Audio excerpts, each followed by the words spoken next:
What up?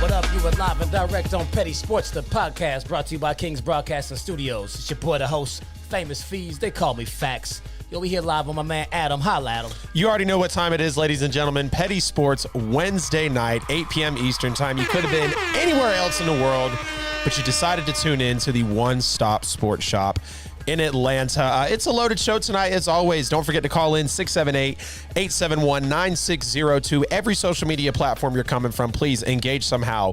Follow, subscribe, comment. Again, call the show. Get in live. Not many podcasts out there that you can do that with. Fees. We got so much to get into.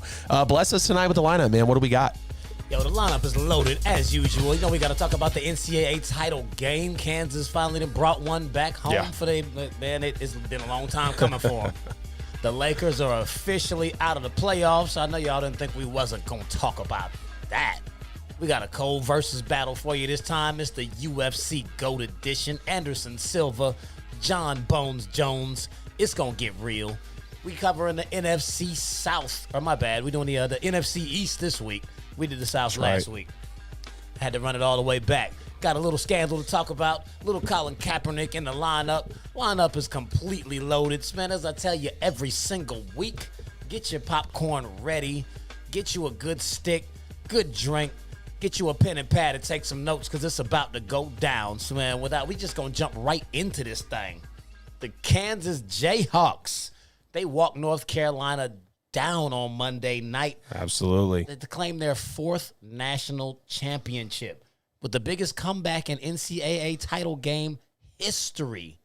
And I know a lot of folks was comparing that to the Falcons because that's what they do. Damn, really? Every time someone blows a lead, like, let me just rewind you just a bit. I mean, although it was funny.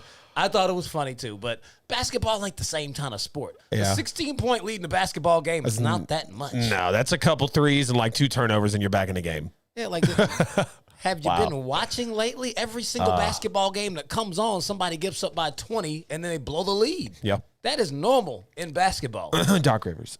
It's just that it happened in a title game. Jumping back into what actually happened, how was Kansas able to turn this game around in the second half? You know, my eyes don't lie to me when I go back and watch the tape, man. It was nothing but physicality when you really take a look at how the game played out overall. And you look at the fact that in the first half, Kansas jumped out to an early 7-0 lead, and a lot of people anticipated that. We know what type of team that Kansas is. But then you see down the stretch of that first half, horrible 40-18 run by obviously UNC over the rest of that. Dominated them, on the offensive glass as well, 18-2. So just with those, couple of numbers there, it shows you that Kansas didn't have the physicality. They weren't tapped in. And overall, they were just getting kind of ran up and down the floor. And UNC was doing really whatever they wanted in this national title game for a good minute there against Kansas. And you look at the fact that, they were hitting shots, they were spreading the floor. But Kansas's, speaking of UNC, but Kansas's trio of Martin, Braun, and Wilson literally shot 15% combined from the floor in that game. Then you go and look in obviously the start of the second half. Huge dunk to start out from Kansas, so that gets the energy going. And then a 31-10 run within the first 10 minutes of the second half, so you feel the energy coming back. They start getting more physical. You see them blocking shots. You see them actually grabbing these rebounds. And when obviously, people always say in the NBA playoffs and any time of, high-stakes sports play, especially basketball, though, you're going to play hard. You're going to play physical, whistle to whistle, no question about it. And you look at the fact that going into the second half now, they were locking UNC up. Their role players only shot 21% in the second half, speaking of UNC, according to, and then you look at Kansas, they shot 72% from the floor combined. So just a major night and day thing here. And again, 26-16 points in the paint, slashing to the rim, blocking shots. But Kansas did this before. Let's not be surprised, right? When they played against Miami, they were literally down 35-29 at the half. Come back and run it up 47-15 in the second half. Outscored UNC 47-29 in the second half after trailing 40-25. Kansas earned it. They walked him down. They pounded it board to board in the second half, and that is why they are the champs today. Yeah, I mean, what was actually more surprising in the game was the fact that North Carolina was up by that much in the first place. Yeah. Kansas came out the blocks. Their shots were falling in the very beginning. That's why they were up 9-3. It looked like they were going to run away with them the same way they did Villanova. Yep. The shots stopped falling. North Carolina answered the bell. They jumped up. They got smacked in the mouth real early. They answered back, and Kansas was like, wait, y'all want to play today? For real? Like, I thought we were just going to cruise and get this trophy. And then they stopped finishing. Like, they missed so many point-blank layups. They attempted way too many three-pointers. Yeah. I mean, Love was just shooting the ball from anywhere. Like, you hit a couple of shots, and then he thought he was Steph Curry. Yep. Shot everything that he saw. But, I mean, even just like I was saying before, a 16-point lead in a basketball game is not that much when you have 20 minutes worth of game left. I mean, a couple of quick plays, three-pointer, a dunk, momentum changes. All of a sudden, they've retooled the defense. I mean, really what happened, they went into the half. They got cussed out. They actually got it together. Kansas is a better basketball team than North Carolina in the first place. Right. And that's why they were able to walk them down. They're more disciplined. They had more depth. Yep. They played, like, they beasted them in the post. And, like, they went down the stretch, and actually, like, they made it happen when it mattered the most. Yep. Even after a couple of blunders. I mean, that out-of-bounds play, that was kind of tough. I mean, he stepped out, but he also traveled. There were so many infractions. Like, I don't know if he just forgot that he was supposed to dribble, didn't see the out-of-bounds line. Yeah. It was like, whatever you want to call this, is North Carolina ball. All right. And then they just took a bunch of bad three-pointers even at that point. But they couldn't get good looks. Right. The defense turned up in the second half to a point where North Carolina was they were in over their head in the second half. Right. They really just I don't even think they understood how they got that lead. They're like, yeah, we're up, but they're missing a lot of shots. Rested on their laurels, absolutely. And I mean, you're talking about how bad they shot in the second half. They literally 21% in the second half. And Kansas shot, with their big three, their role players 15%. So it really just traded off, man. And you saw, the rebounds, where they were slashing to the rim, like a good bit of the second half started out with literally just nothing from points in the paint from Kansas, and they just kind of never got off that pedestal. So they just literally smashed them in the mouth in the second half, and that's why they're the champs today. Yeah, man. I think the biggest smack in the face for them comparing that to Super Bowl 51 is it also happened on 404 Day. Everybody's making the post, celebrating the city, and then it's like, oh, God, what is this? Right. Now you see these Carolina Blue Falcon logos. Oh, with a Tar Heel on top of it. Oh, that's like when they did the Cam Newton Patriots logo. Remember with the hair? Yeah, the bonnet. Yeah. And then they did they redid the Patriots logo with the Buccaneers colors. Yeah, that was kind of nice, but kind of ugly too.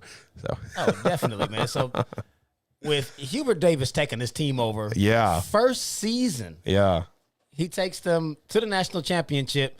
And is one half of basketball away from delivering. Yeah. Sending Coach K home with a regular season loss in his final game and sending him home in his final actual game. Was this season a gift or a curse for Hubert? I got to say it's a gift. And I was trying to understand this for a second, but I really know why we had put this into the show, man, because we see this all the time. First-year players, first-year coaches, they come in and they're really hot. They're obviously lighting it up. People don't know what to expect from them. And then it's just kind of like instantly they're playing with house money because they're they just come in and off the rip, they're immediately great. And, the reason I think this is a gift is because UNC is a very well-respected and decorated franchise, obviously, in men's basketball today. And when you look at the fact that when they hired Hubert Davis, they actually went and got him quick. So Davis retired, obviously, from being an assistant for 9 years with the team.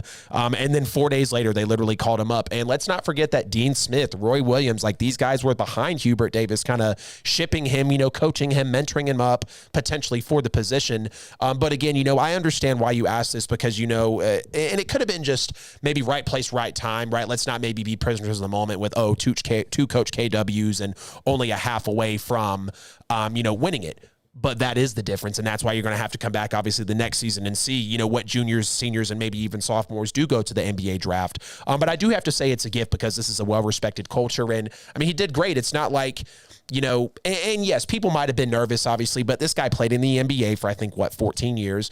He was an assistant for 9, and again, Dean Smith and Roy Williams were behind him, So I think just when you go through the rest of these seasons that he's going to have ahead of him, a Sweet 16 is probably what they're expecting at the very least, but I don't know if we can say, he's got to be in the Final Four every year or he's going to let us down because it's not how it is. We know rosters literally change every 2 to 4 seasons in NCAA, so I think it's a gift for him.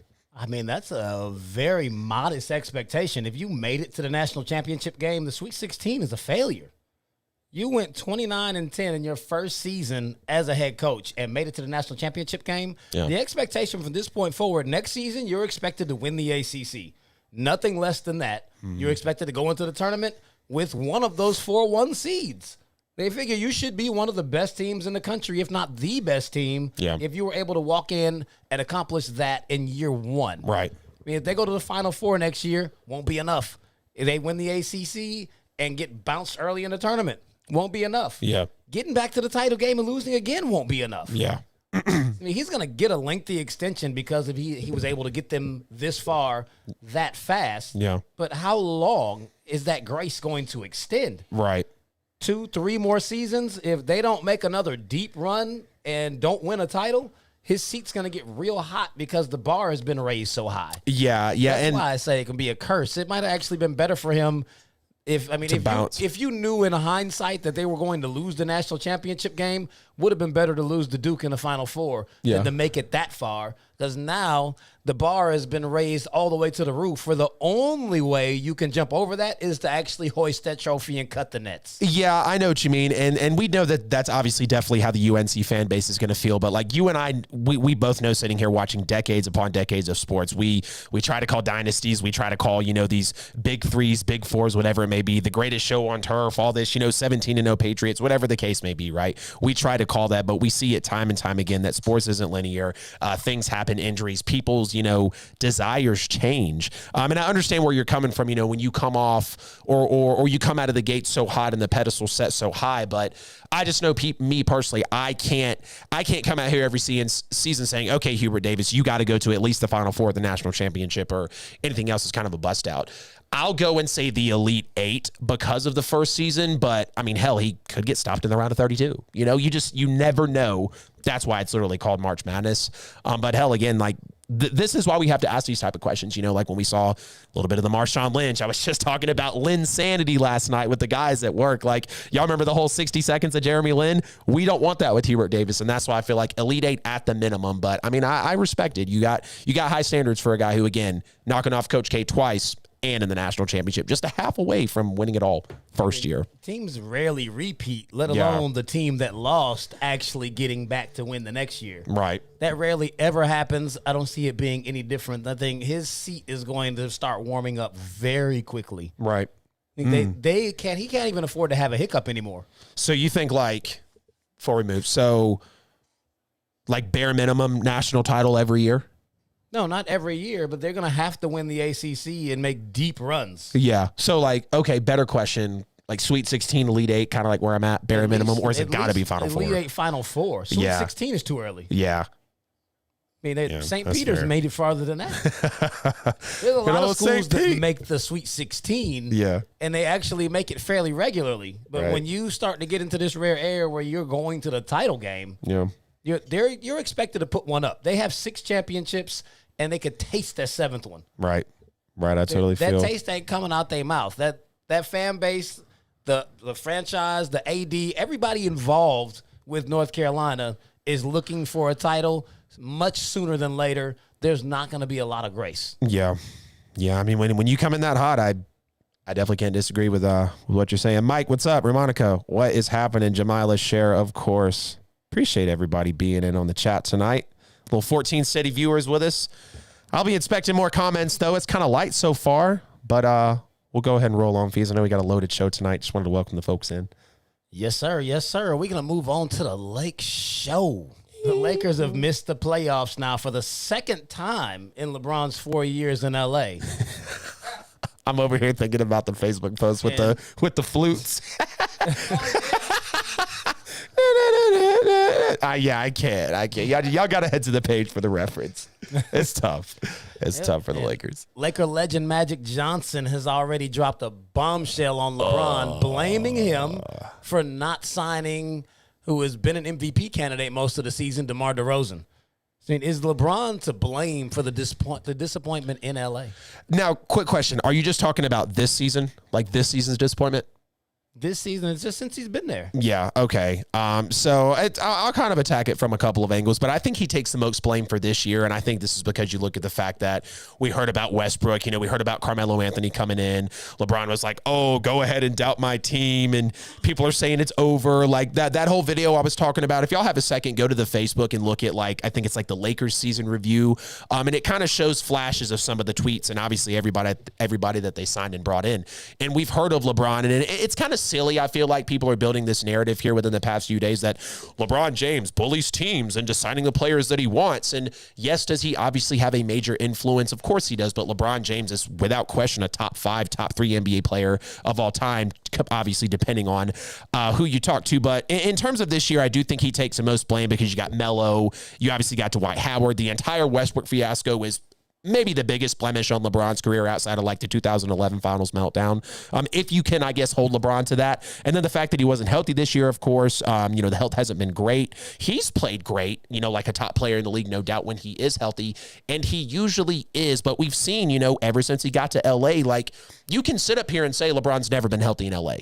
Now think about it. First year they missed. Second year, they obviously win the title. But LeBron and AD were not very healthy going into the pandemic. They got 4 months off, obviously came back and won the title in the bubble. Last year bounced out, and then this year they're going to miss the playoffs. So if we're talking about this year for LeBron, I do think a lot of the blame does have to lay on him. But you also look at the fact that Anthony Davis, he's missed half the games this year. He's missed 84 games overall since he has been in LA. Him, Bron, and Russ, 21 games together. They're 11-10. Not scary, not like the Kyrie, KD, James Harden Nets that we thought we were going to see. It hasn't been that. And you look at the fact that LeBron played over 70 games in all but 2 seasons before he came to LA. He hasn't done that since he's been a Laker. So you can clearly see LeBron's health is tapering off. But I'm not going to necessarily say that maybe he's all to blame for it, because when you look at it, not much has really changed since he got to LA. LA was on a 6-season out of the playoff streak. Bubble chip after having 4 months off, hurt most of his time while he's there. AD really didn't change that much. Russ flopped, and the role players are really non-existent. So I got to say LeBron is definitely at fault for this season, and probably about 50% of the last 4 years, for sure. No, I'm actually going to give this blame to LeBron, because for those of us that actually are Laker fans and were Laker fans before the Bron Hive made their way to L.A. and completely tried to just set up shop and take over, you will remember when we sat here years ago when LeBron actually got traded to the Lakers. Yep. I was all the way against it. And everybody's like, oh, wow, you're just a hater. I'm like, no, we've watched him. Every team he's gone to, the roster is completely flip-flop. They get rid of all the players that are there, bring in a whole new cast of guys. They may rattle off a title, and when he leaves, all those old players that he brings in either follow him or retire, and he leaves you with no money and no players. In cap hell, your team goes to hell. Luckily, the Lakers front office will not allow that, but just you want me to illustrate what actually has happened since he's been there. He came in, they missed the playoffs. They were the 11th seed the year before he came. They were the 10th seed the year when he got there. He didn't come in and just flip-flop everything. Then the next year, they won the championship in the bubble with 4 months off, which now, once we've actually been able to see the body of work, it's like, okay, well, they won a title. You can't just take away a title. If you want it, you want it. But the whole body of work is there now. You got bounced in the first round of the playoffs the next year. You missed the playoffs this year. That's 2 seasons out of 4 you didn't even make the playoffs. One, you lost in the first round, and one, you've got this massive asterisk because of first the 4-month layover, which helped the health of Mr. Glass, a.k.a. Street Clothes. A.k.a. Anthony Davis, a.k.a. The Brow. And then you got that isolated environment in the bubble. But now you look at Kawhi Leonard, Paul George, DeMar DeRozan, and Russell Westbrook were all trying to come to L.A. Westbrook's the only one that actually was allowed to get their dream answered and come play in their hometown. But then he shipped out all the young talent.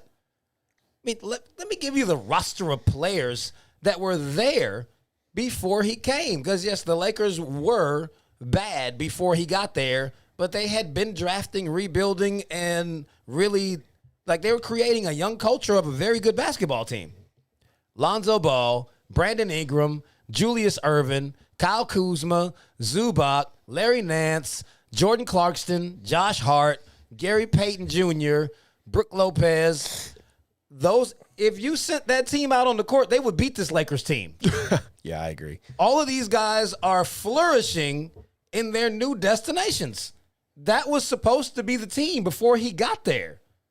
Like, Laker fans had already sat and suffered the 4 years of being bad and watched this young team develop.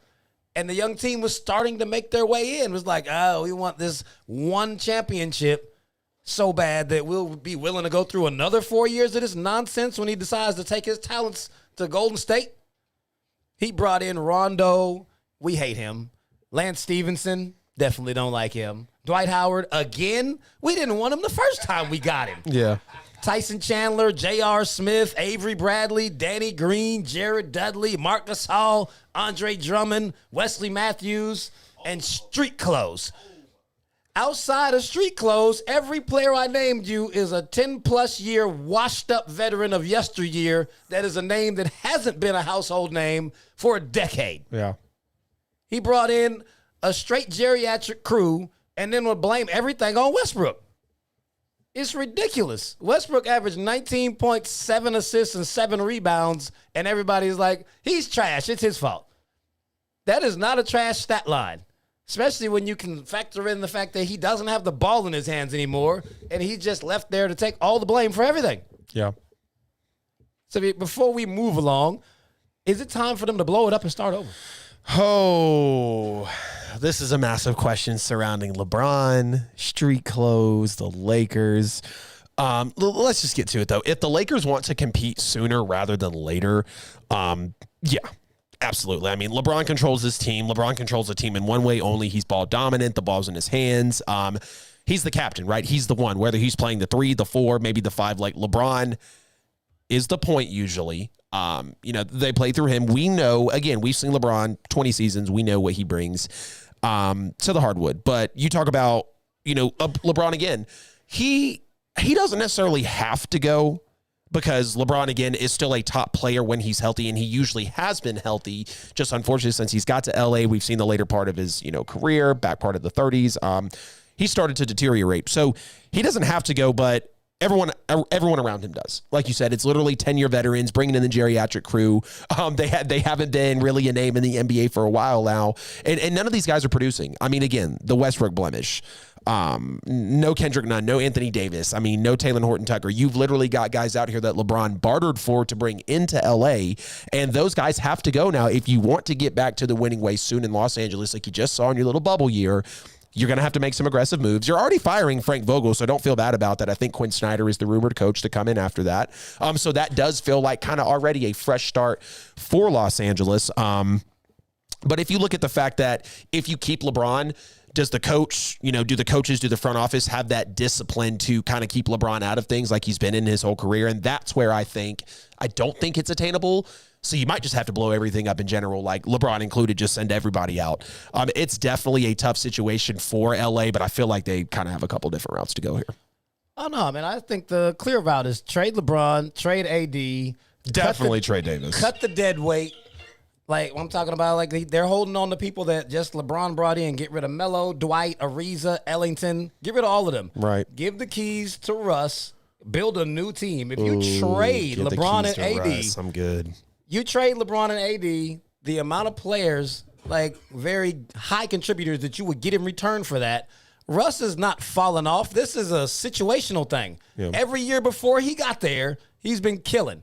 This is a bad situation for him. But he's the youngest that they've got. Get rid of the rest of them. AD can't stay healthy. Let these guys go. Yeah. This ain't 24. We ain't going to keep running. Call this thing out for us. Count us down. Kobe break during the Lakers segment. 3, 2, 1. Kobe. R.I.P. to the Mamba. 8:24 on a Wednesday in the middle of talking about the Lakers. It's sad, man. Not much change besides an asterisk championship and one short-lived playoff run with these Lakers. Over to you, Bill. Appreciate it, Adam. Ladies and gentlemen, you're tuned in. You're watching tonight, Wednesday night edition of Petty Sports, brought to you by KINGZ Broadcasting Studios. And, of course, Pulse 880 Radio. We thank you for your support. Thank you for tuning in tonight. Call your friend, neighbors, co-workers. Text your friend, neighbors, co-workers. Let them know the guys are at the table. They're doing what they do. They're going in on the latest and greatest in the sports world. Everybody in the chat room, Miss Sharper, Mr. Sharper, Jamila, everybody, Mike, you know what I'm saying, what's happening then. We appreciate everybody coming in, joining us tonight. Share the show, share the love. You know what I'm talking about. And then, of course, go to your favorite podcast platform of preference. Apple, Google, iHeart, Spotify. Type in Petty Sports with a Z, and you can listen right there anytime. Catch some of the older shows, and this show will air in a couple of days as well. So stay tuned for that. And go over to YouTube, Petty Sports page, Petty Sports with a Z, of course, and subscribe. Hit the notification bell so anytime the show is live and going hot, you will be notified and won't miss a beat. All right.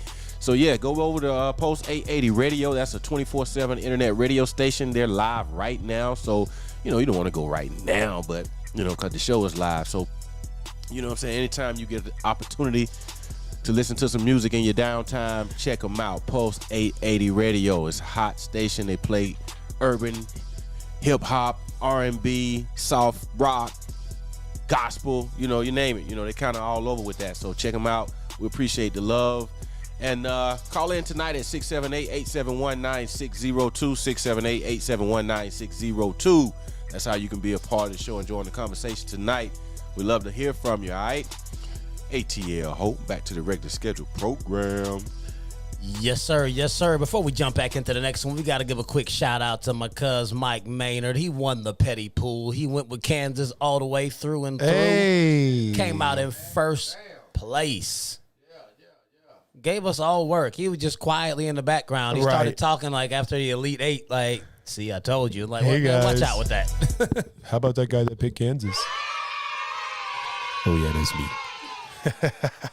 Yeah, but that can't even hate. Like, man, he took the Petty title. Right. Say, big ups to you for that. Congratulations to you and your big old Bama logo in your profile picture there.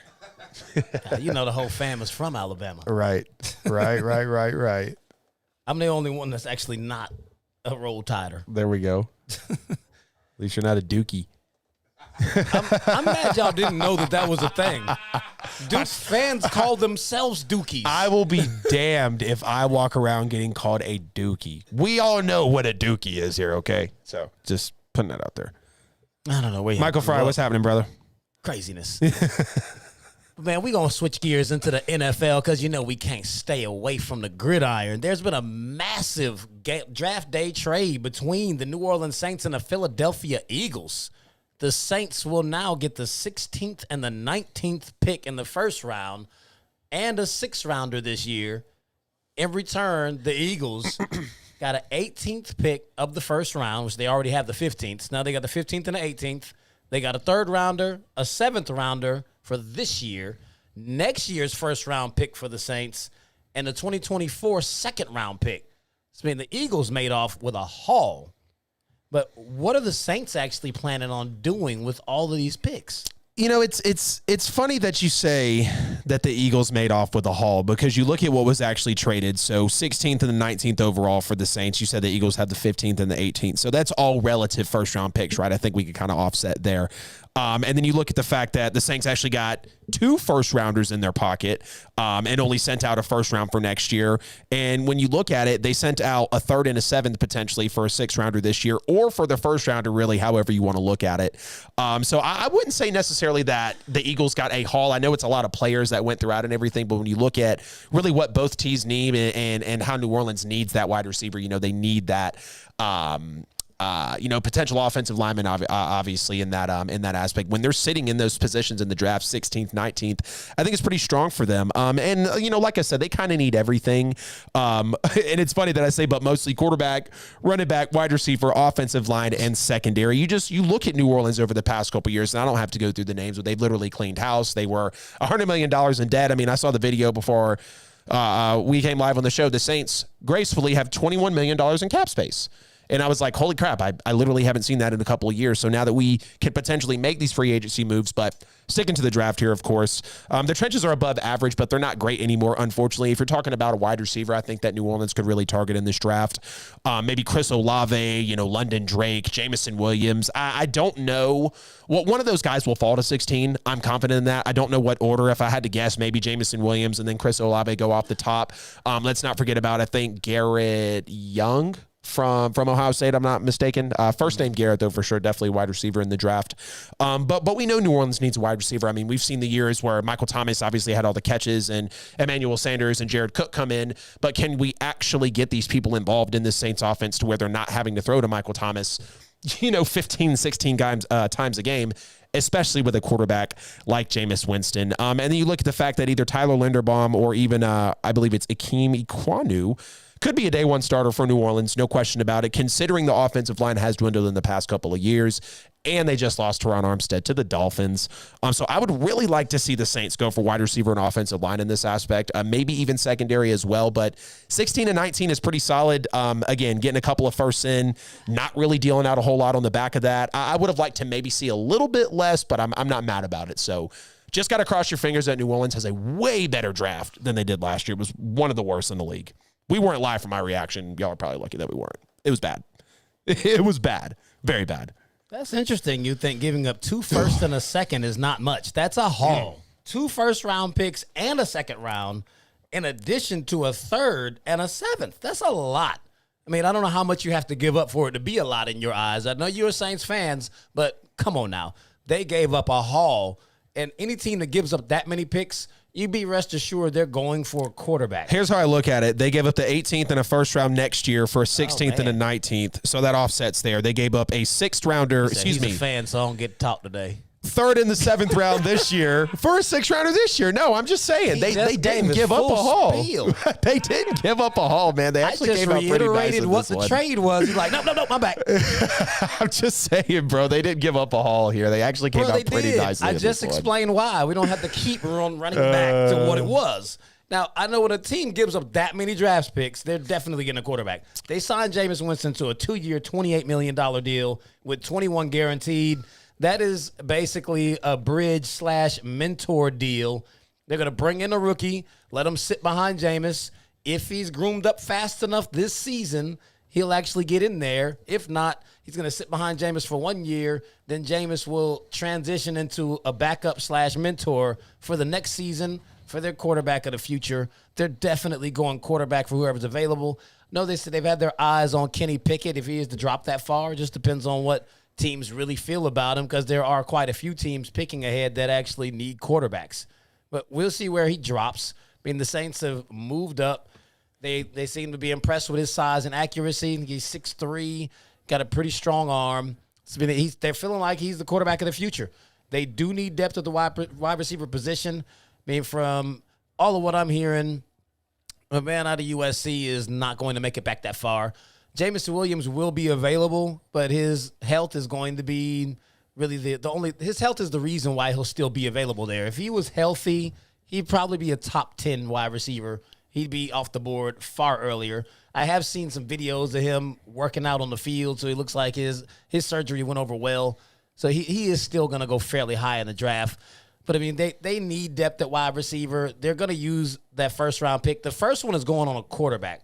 They do need a wide out. I mean, Michael Thomas' status has been so far in the air, whether he's hurt or just mentally checked out and wants to leave. But after that, you got Traquan Smith and Marquez Callaway and Lil Jordan. And that's actually his name is Lil Jordan. Yeah. So, I mean, they're very anemic at wide receiver. Absolutely. So, I mean, you should be seeing a wide receiver at 16 or a quarterback at 16 and a wide receiver at 19, more than likely, out of the Saints that gave up a haul. Now we're going to move on to the Philadelphia Eagles. Oh, boy. What are the Eagles like? Do you think the Eagles are going to build around Hurts, or is that actually even their need? Yes, that is their need, absolutely. And I hope that they build around Jalen Hurts, because you guys know on the show how I feel about Jalen Hurts from Alabama to Oklahoma and now coming into the NFL. And I still think he's taking a chance, or not taking a chance, excuse me, but he's now finally got a full 16, 17 games under his belt. You know, a couple of games the season before got pulled out at the end. And we saw his passion, you know, how bad it really pissed him off to know that the Eagles were, you know, kind of trying to tank on live television, and it involved Jalen Hurts' playing time, and he wasn't happy about that. And that's just a testament to how much Jalen Hurts loves this team, and that team needs to show that back to him. They need to buy back into him. They need to look at the fact that if you can bring in some more pass catchers for Jalen Hurts, and Devontae Smith was obviously pretty solid last year. There's no question about that. But if you look at the fact that, you know, having someone available at 18, you know, good options at wide receiver, like I just mentioned with a Garrett Wilson, Chris Olave, Jamison Williams, but I think they could use a defensive lineman as well to also, you know, take some of that pressure, or not take some of that pressure, excuse me, but obviously having some of that solidarity on the defense. I mean, take your pick from Georgia's defensive line in the first round: Trayvon Walker, Jordan Davis, Devontae Wyatt, and maybe even go get a secondary sleeper player somewhere in the third round with that trade from the Saints. But yes, if the Eagles could maybe go after an offensive lineman as well. But I know usually the Eagles have had a pretty solid O-line within the last few seasons, especially according to PFF as well. Just buy in on them with some more pass catchers, and I feel like the running back room is solid as well. Jalen Hurts is going to be a top quarterback in this league. I said it last year within the preseason predictions. He can be a top 12 to 15 quarterback in the NFL, no doubt about it. He just has to be built around correctly, and I'm hoping that's what the Eagles do this year. Solid first season with the new coach, so let's hope that these draft picks are something else for them to ride on.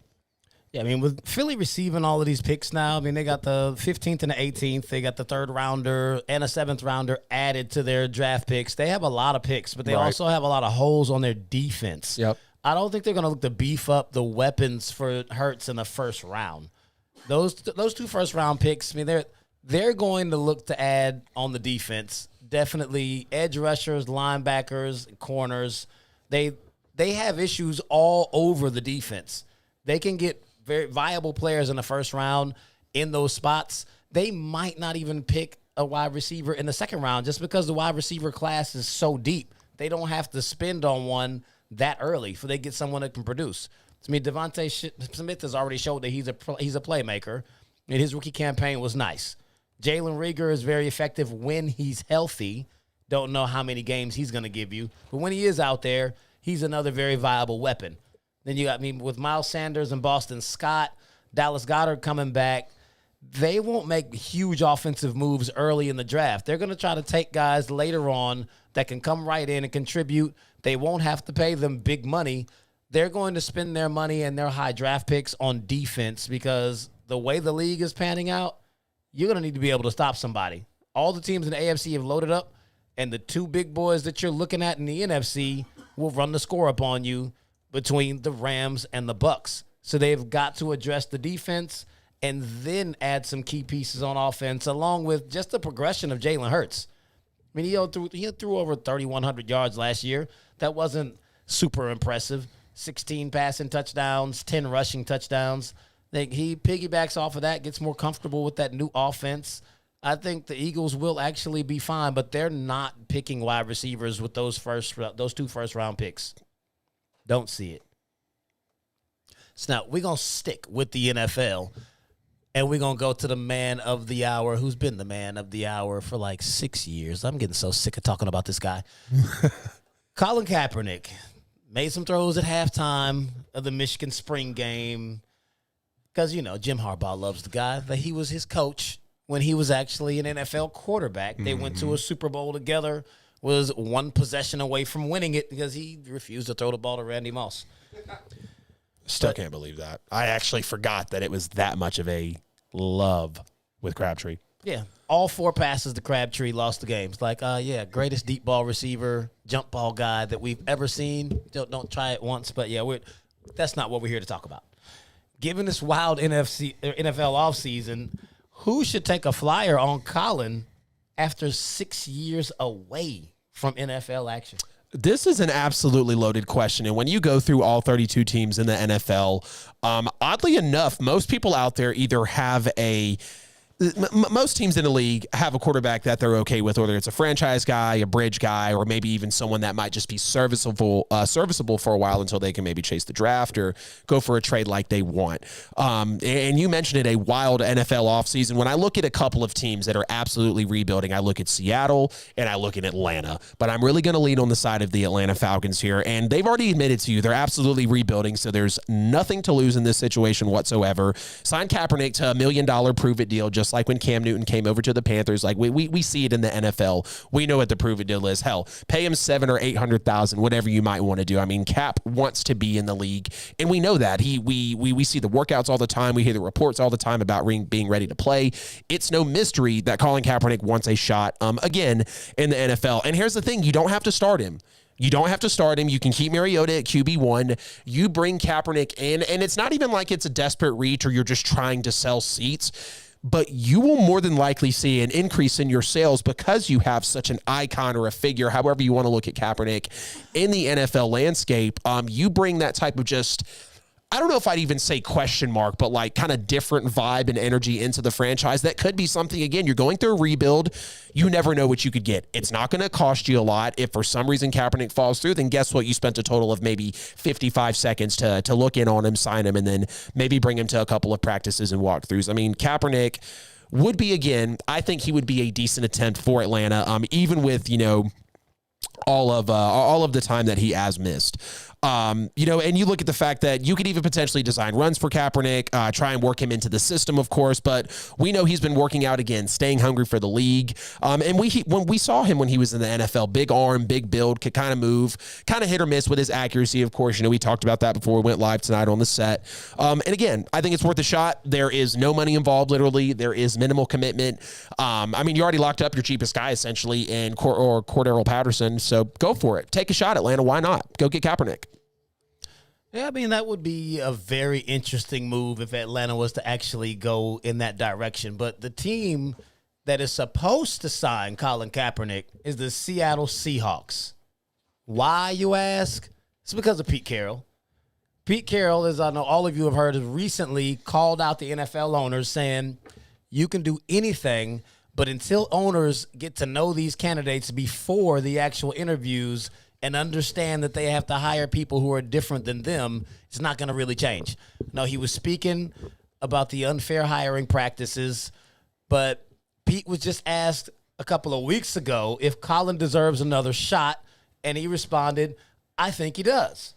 Well, Pete, the last time Colin was on the market, you had Russell Wilson, and we knew it didn't make any sense to bring in Colin Kaepernick because he was trying to be a starter. You ain't got a quarterback. You have Drew Lock. Put your money where your mouth is. You keep saying this is the second time you've gone on record talking about how much you like Colin and that he deserves a shot. You have a vacant position because Drew Lock is not holding anybody's starting position. Bring in Colin if that's how you feel about it. But there is also another side to that coin. Pete Carroll's comments could possibly be directed to his own ownership and Paul Allen for rejecting his proposal to sign Colin Kaepernick. Pete Carroll might legit be dry snitching on Allen with his statement, and likely if that's what he's doing, he's going to end up coaching on Saturday again because that's going to be the end of his NFL coaching career if he really just put Paul Allen out there like that. But that could be him trying to tell us without telling us that, yeah, I tried to bring Colin in and they wouldn't let me do it. He can't just come out and say it because it'll jeopardize his job. But he might be hinting to us that he actually did try to do it and they wouldn't let him do it. Don't know which side of that coin that he's on. Yeah. It's either put your money where your mouth is or, hey, big ups for you dry snitching, Pete. I'll see you on Saturday. He won't be back at USC, but he's going to get a college job. Oh, my goodness. Saturdays with the boys. Saturdays with Pete Carroll. Yeah, it's pretty much what it is. I mean, as far as Colin's actual future, where he's going to go, he's not going to play in the NFL again. He sued the league, and they settled. They paid him to shut up and go away. Yeah. They're not hiring you. You can call it whatever you want to call it. Hey, that's why I've gotten sick of talking about him, because we know he ain't playing. It doesn't matter how much practicing and working out that he's been doing, how good his arm looks or doesn't look, how strong it is, how accurate he is. He's not playing in the NFL anymore. He fell on that sword a long time ago.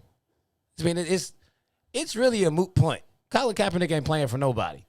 But just in this particular instance, the Pete Carroll aspect was quite interesting to me. I really would like to know which side of that Pete was on, because he could actually be onto something. Yeah. Ain't no telling. It's craziness. So I said we have reached the 8:45, but we're going to keep this thing rolling for just a minute because, man, it's feeling good. I don't even want to take a break in.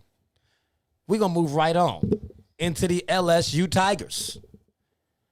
Their head coach for the basketball team, let's be specific, Will Wade, he was fired for paying players. Now, since then, 11 of his players have entered the transfer portal, 2 of them entered the draft, and they've lost 4 top 100 high school recruits since he's been fired. Now, he's being fired for paying players to come in. Since the NIL rule has actually been put into place and players are allowed to get paid, should Wade have been just retroactively punished for this? I got to say yes and no.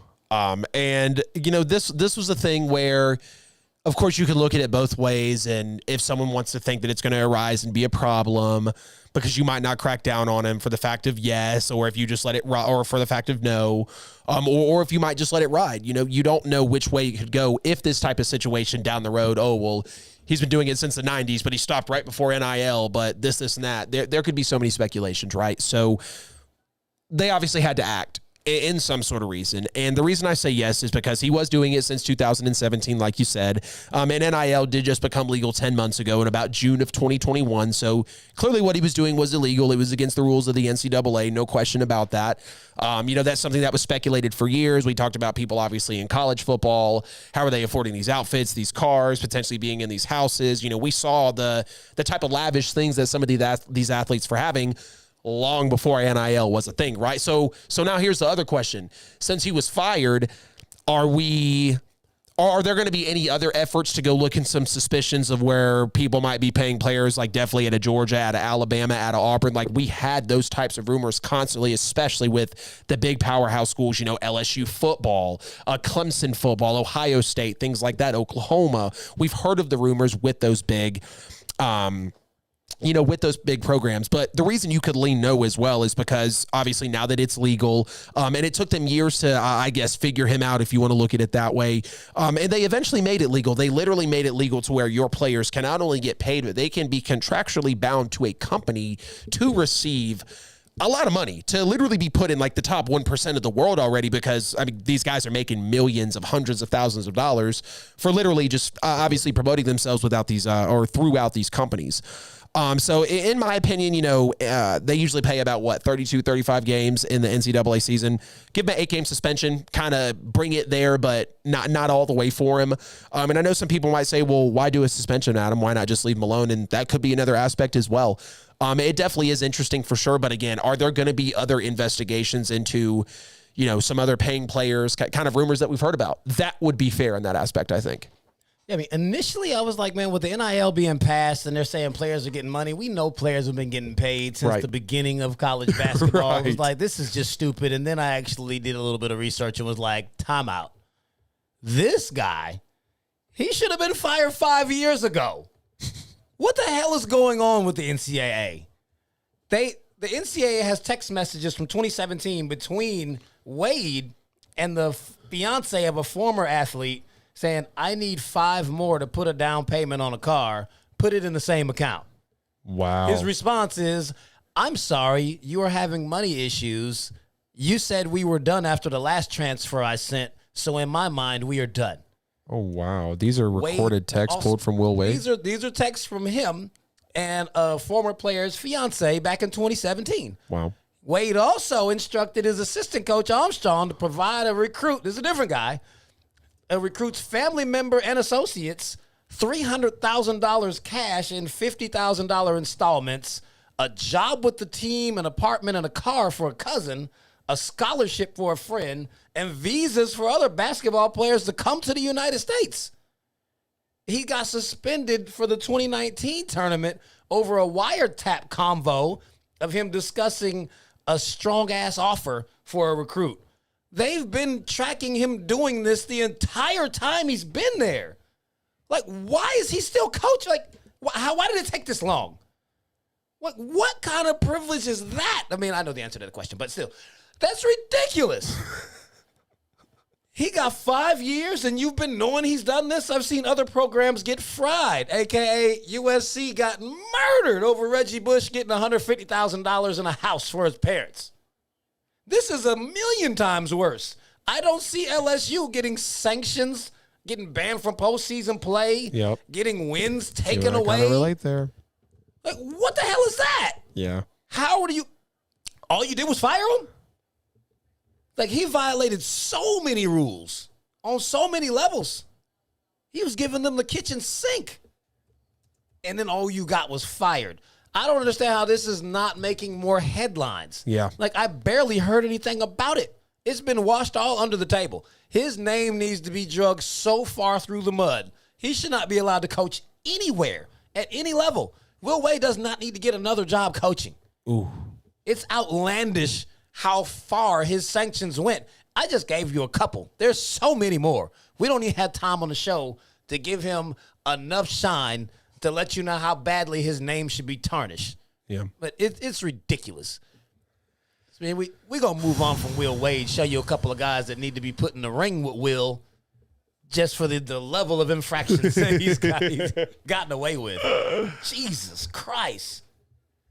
I'm glad LSU didn't make it anywhere. He didn't deserve to get anything or any credit for it. So, man, we're going to move on to our fourth versus battle. This time it's the UFC GOAT edition. GOAT debate. We got John Bones Jones and Anderson the Spider Silva. My man Adam is going to take away John Bones for you. What you got? John Bones Jones. Man, I love these verses. They're so fun.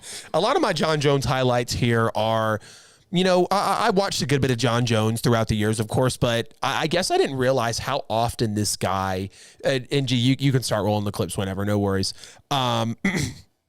You know, I didn't realize how often this guy just was literally attacking with his elbows like they were butcher knives, like they were meat cleavers. I mean, he would literally bounce your head off the canvas with an elbow, spit an elbow at you, run at you with an elbow. Like, it was literally his jab. It was his right hand. Like, it was his haymaker. Yeah, John Jones, either number 5 or number 1. It doesn't matter. We're just going to kind of run through all of them. So you'll see here, of course, John Jones in a fight with, who is he up against here? I think this is DC. Yeah. Fight against DC, of course, big fight for him. We know who Daniel Cormier is too as well. He's obviously running a podcast now, very well-respected guy at the UFC community. One of the best of all time, you know, and John Jones just making easy work of him. Cried after this fight. You did? He did. Oh, yeah. And John Jones, just a true freak of nature. Like, when I think of John Jones, I think of like a Jimmy Graham at tight end or like a Kyle Pitts at tight end, like just a freak of nature at their position, like Cam Chancellor at safety, Micah Parsons at linebacker, like people that you know could potentially be better in other spots, but they want to focus so hardly on that one highlight of their game, and they're still great for it. And I feel like that's really where John Jones kind of channeled a lot of his greatness. So, yeah, John Jones just with the strength, the elbows, the knees, just a mean bastard in general. Love that guy. Oh, yeah, man. So let me give you some of these Spider highlights, because before John Jones came around, Anderson Silva was easily and undisputed the greatest UFC fighter we ever saw. Oh, yeah. Look how he just dismantled this guy. Straight punishment, knees, leg kicks. Now you going to get up? Oh, okay. I got more. I got more. Eat that. Just go Take down, it to the leg. bro. Just go down, bro. Like, this is just brutal. Knees to the face. This is literally a schoolyard. He didn't even let him ground and pound. He's like, wave it off. This is a schoolyard fight. I can't watch anymore. And the referee actually is dirty for letting him get beat like that. It's like, bro, he's been out. Like, come on, man. Stop the fight. Stop it. Man. Anderson looking like, you mean hit him again? Come on. All right. That's fine. All right, what you got for number 4? Tough John stuff, Jones. man. John Bones Jones yet again. Just sheer strength here. I mean, taking the guy down to the ground, little rock bottom impression there. And then just a ridiculous ground. That elbow right there. Elbow right there. I'd like to know if his nose was broken after the fight. It'll show you. Is there a slow-mo for it? Is this the one? Is it? No, there's one on here where it shows. He throws another very similar elbow, but it shows a slow-mo. Y'all see it. It's right here. Ooh. You don't know if that hits the nose and breaks the bridge or chips a tooth. I mean, what's happened? Is that hitting the jaw, the cheekbone? No, nobody wants to get smacked by that. We'll see it here one more time. Best rock bottom impression. Y'all remember, too, to get in the comments. Let us know who's winning these versus battles every week. Boom! Knocking them out like that. Call the show, too, 678-871-9602. Check us out on social media. Bringing the versus battles week after week. And we don't know if we'll ever run out of ideas. Y'all can bring us one, and if we like it, we'll throw it up here. But John Bones Jones just murders people with elbows. We should call him John Elbows Jones. Difference between that and a rock bottom is he actually did it. Right. Please. And you see, I beg of you. Just, please. Quick right hand. No more. Yeah. Both of these guys had insane ground and pounds as well. I mean, you got on the ground with either Jones or Silva, and there's a very good chance that the fight could be over. Yeah, these guys were just absolutely nasty. Got it 3. Right. Let's see. Here at number 3. Is this the... I think this is the same one, G. Yeah, it is the same one. No worries, though, bro. 3. You're good. We know you gotta roll through them there. No worries. Some of these do look similar, though, so I didn't know. Yeah, okay, here we go. This is just an elbow massacre. I mean, just literally beating dude's face in with the elbow right here. That's like 7 or 8 of them. And as soon as he starts wailing, it just, yeah, there's no going back. John Jones, if John Jones took you down, he was coming with the bows. He was coming with the ground and pound. He could submit you. He could beat you on the ground. He could stand with you if you wanted to. He could kick well. John Jones was truly... He had a couple of holes in his game, which what great fighter does. I mean, you can only do so much, with the human body, but he was truly a Swiss Army knife in the octagon. One of my first fighters that I really started following heavy. Definitely liked him a lot. Okay. Him, DC, of course. So Anderson Silva, but yeah, vicious elbows again, just meat cleavers from John Jones. Nasty. You see him with the duck, get him with the knee to the face. Oof! Just put him all in the rope. Just an easier target after that. So. Definitely tough stuff there. What you got? Number 2 for John Bones, Elbows, Meat Cleaver, Butcher Knife Jones, man. Ridiculous. Absolutely ridiculous. This is the one where the replay actually hits. Just more vicious elbows. Beating him over the back of the head. You'll see it. Oof. Oof. In the arms of the angels. You don't even know what day it is. Boom. Oh, yeah. I would probably take a solid $10,000 to take an elbow like that.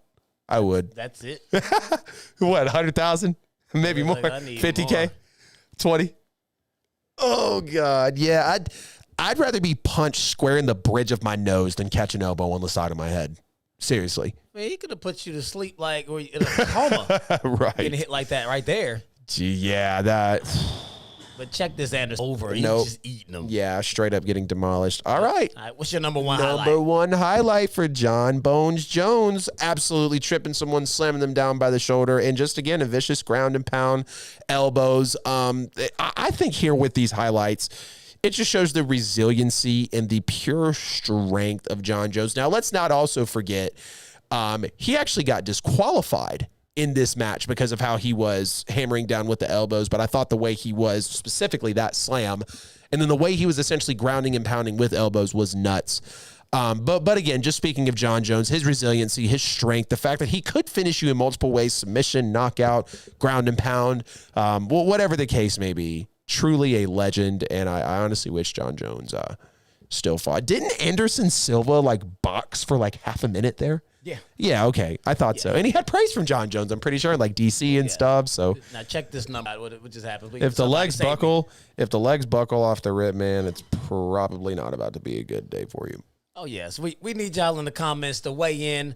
Which highlights did y'all like better? Who won the versus battle? Did you like the John Bones Jones? Or did you like Anderson the Spider Silver? Let us know. chime in because we have reached the top of the hour. We about to throw this thing over to Mike Beasley. Y'all keep it locked. Yes, sir, ladies and gentlemen, thank you so much for tuning in, like always, every Wednesday night at 8 o'clock to Petty Sports with Famous Facts Feeds and Adam Lewis. Thank you for everybody for sharing the show. Sharing is caring. We love you guys for that. And thank you for everybody that's still joining and driving up the numbers over on the Facebook page. We'd really love it if you guys could go over to YouTube and kind of like show that same love, man. You know what I'm saying? Like, don't let one get more than the other, you know?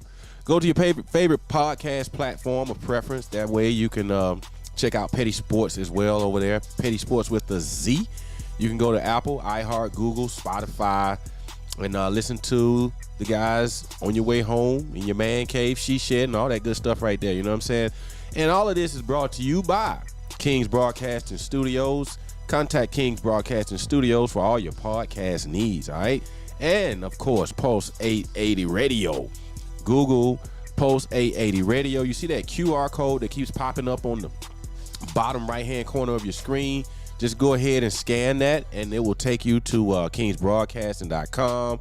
It will take you to Pulse 880 Radio.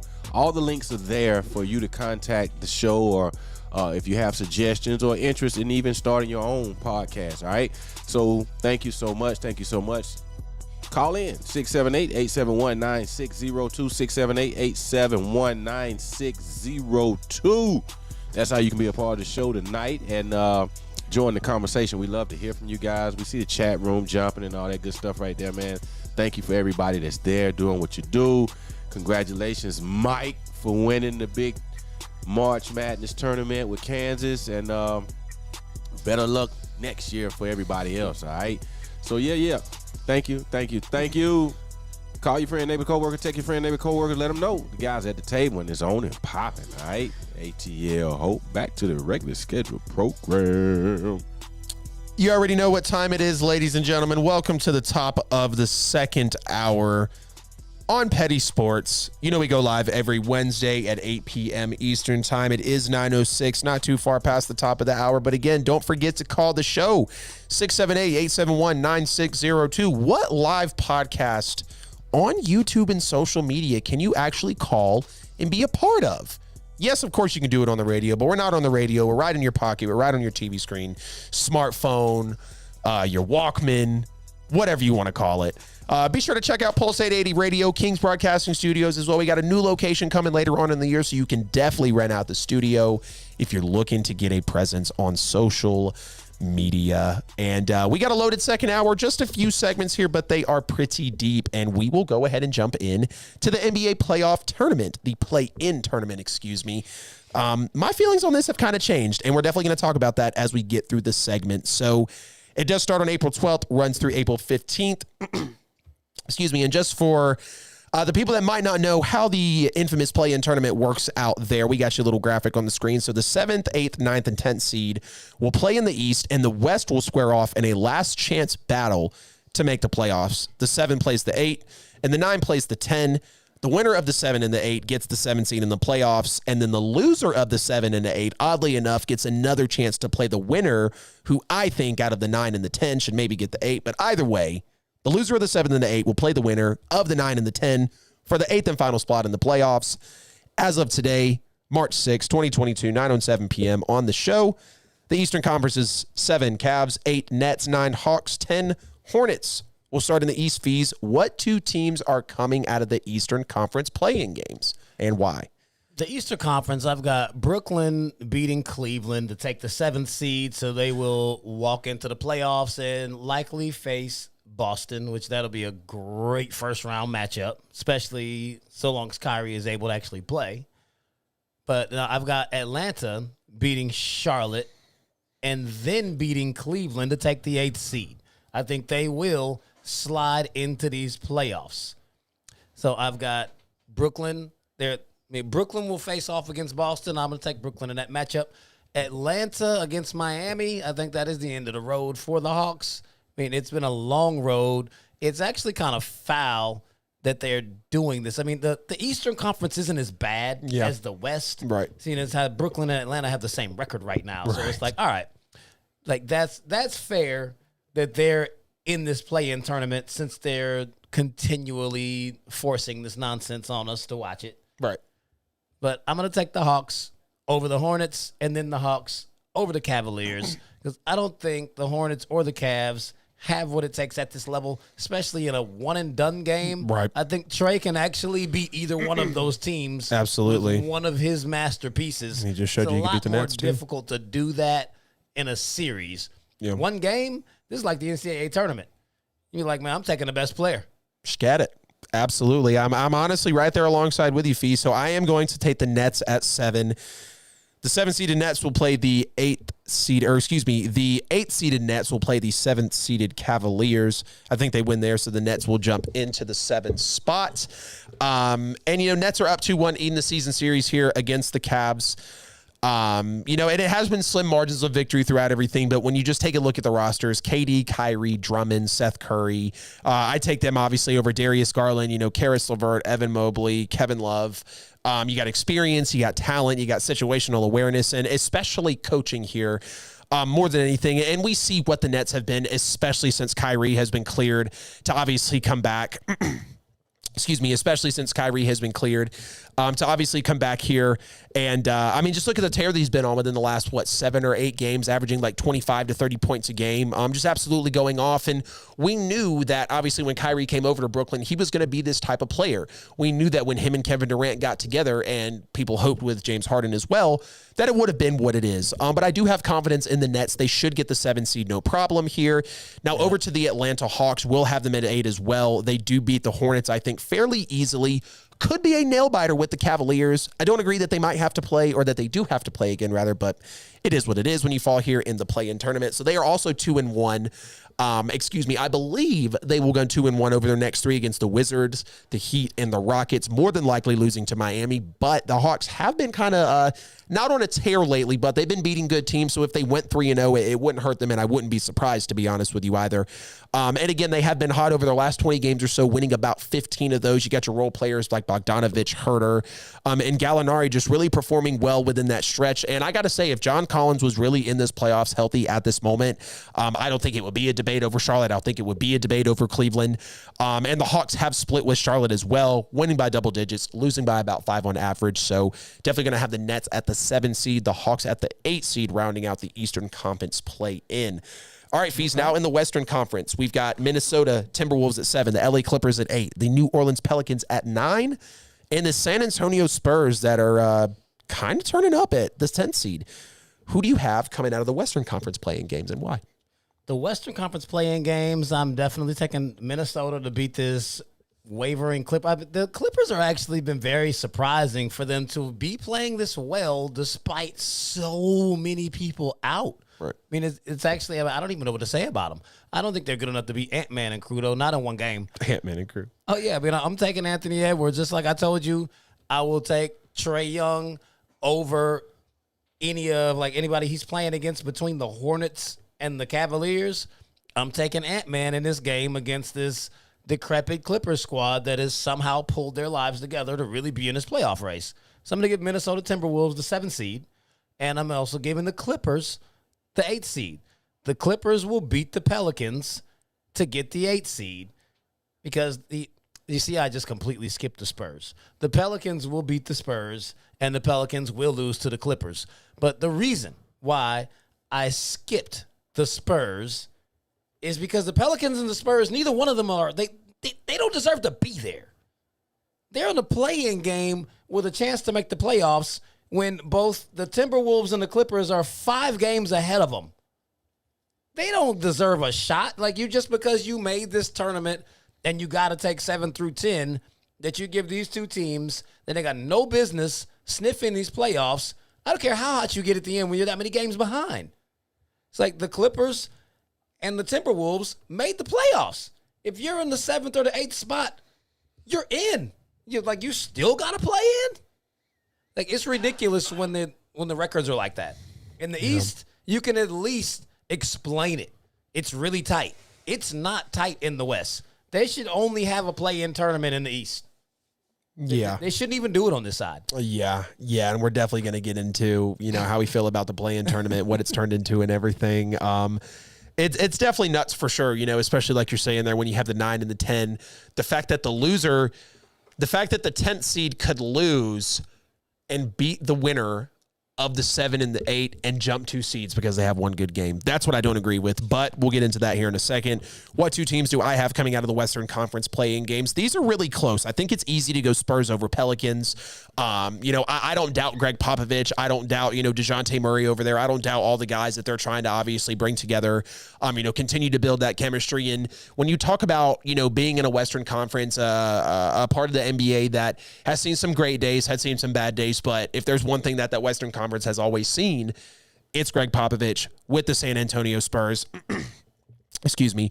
And I think when you talk about the fact that, his basketball mindset, the fact that he's been there for so long, the fact that, a lot of people were wrong about the San Antonio Spurs when you look at the fact that what people thought they were going to do in the season, where they thought they would actually be at this point, if they would even be kind of fighting for the play-in tournament at one point or another. And here we are. But I am going to take the Spurs over the Pelicans. I think talent, I think coaching, and just overall, chemistry and culture will definitely take San Antonio over New Orleans.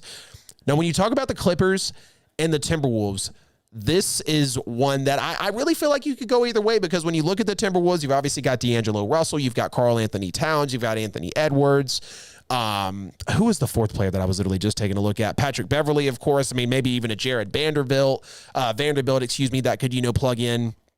And when you talk about the fact that, we've seen the Timberwolves again kind of up and down throughout the season, a team that they know their identity in a way, but they're still trying to find it as they get closer to the play-in tournament. And when you go up against a team like the Clippers, who, what is Kawhi Leonard going to be? What is Paul George going to be? Are they going to be available? How are they going to be clicking? Is the coaching actually going to be solid enough that day?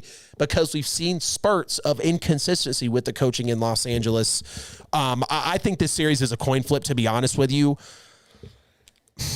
You know what? I'm going to go out on a limb. I'm going to take the Timberwolves over the Clippers. I wanted to take the Clippers over the Timberwolves, but I just don't trust the help that the Clippers have dealt with this year. I think the Timberwolves overall are deeper. They play a little bit tougher, and I really think they're just more hungry at this point. I'd love to pick Kawhi Leonard. I'd love to pick Paul George, but at the end of the day, something is telling me that the Minnesota Timberwolves will definitely win this one out here. So you're going to have the Spurs at the 7 seed and then the Wolves at the 8 seed. That's how it will play out. Now, Fees, for the 3rd installment of what we thought was NBA bubble exclusive play-in tournament, now is the 3rd year in a row. Are you a fan of this, seeing it a couple seasons later? Not at all. Like that was supposed to just be for the bubble. Right. Because of the fact that they took 4 months off and then they came back and they had, 10 games left of the regular season for the end, didn't do the play-in tournament. It seemed fair. At that point, it was like, okay, this is all new. Right. So you added another little nuance to kind of make the game a little bit more fair and just to kind of shake it up a little bit. But now we're back to full 82-game seasons. Right. This season's already too long in the first place. Exactly. The players don't play half the games.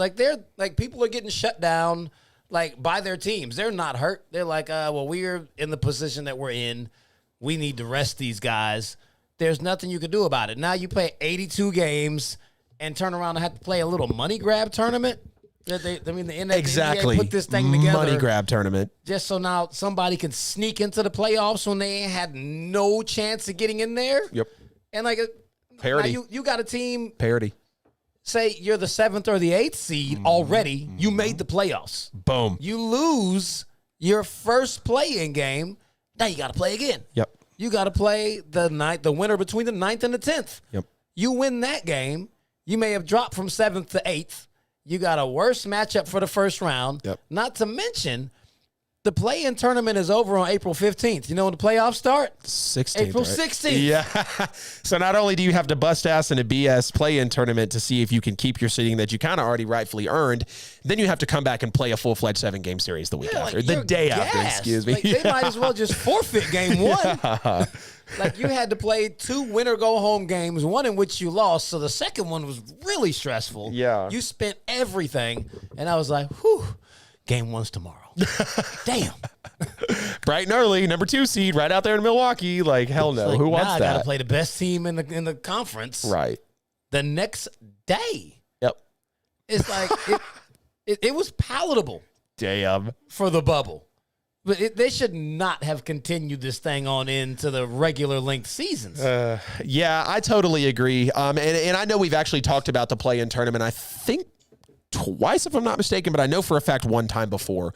And I remember when we first talked about it, y'all can go on record and say, oh, Adam, you're kind of changing your stance. I absolutely am. I thought when the play-in tournament first came out, I thought it was a good way to, kind of like I mentioned when Fees was giving his take there, not only bring some parity into the league, but give a chance for teams that might have been on the cusp, obviously dealing with injuries, maybe have a chance to peek in. But much like Fees last week with the, overtime rule, I'm not here for it. It makes the league softer.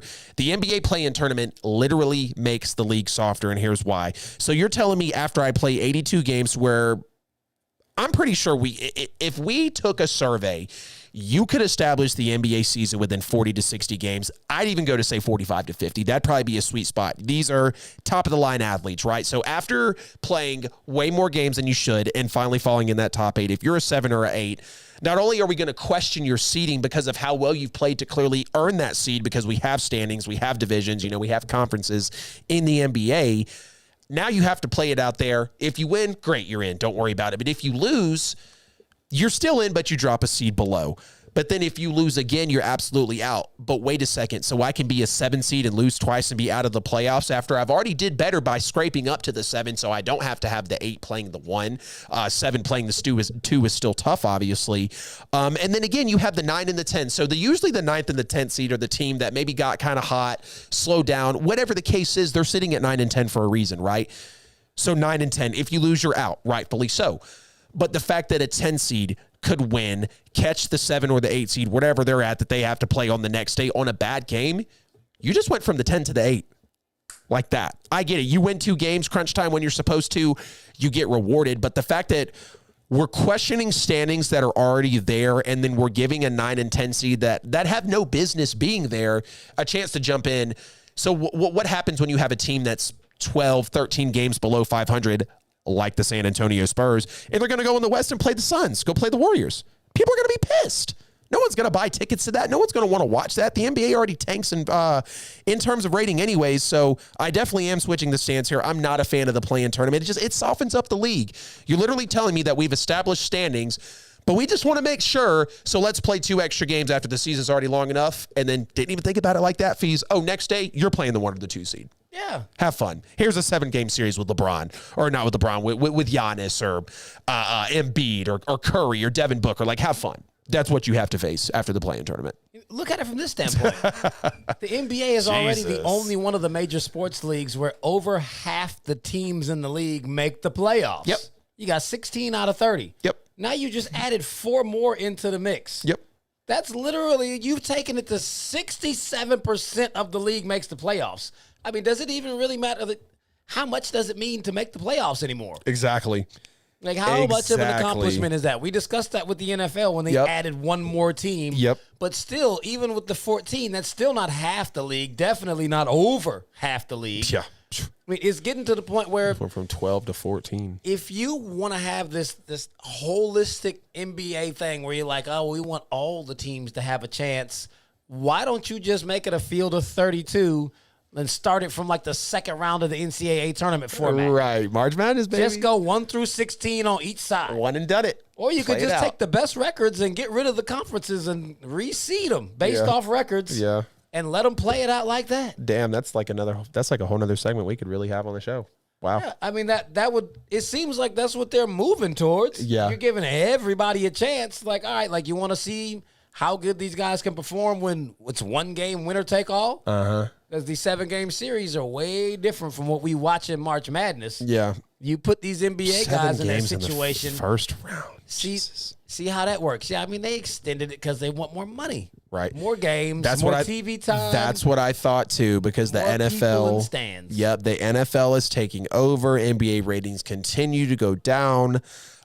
So again, let's question the standings that we already have so we can get more viewing time. So we can now have play-in tournament stats.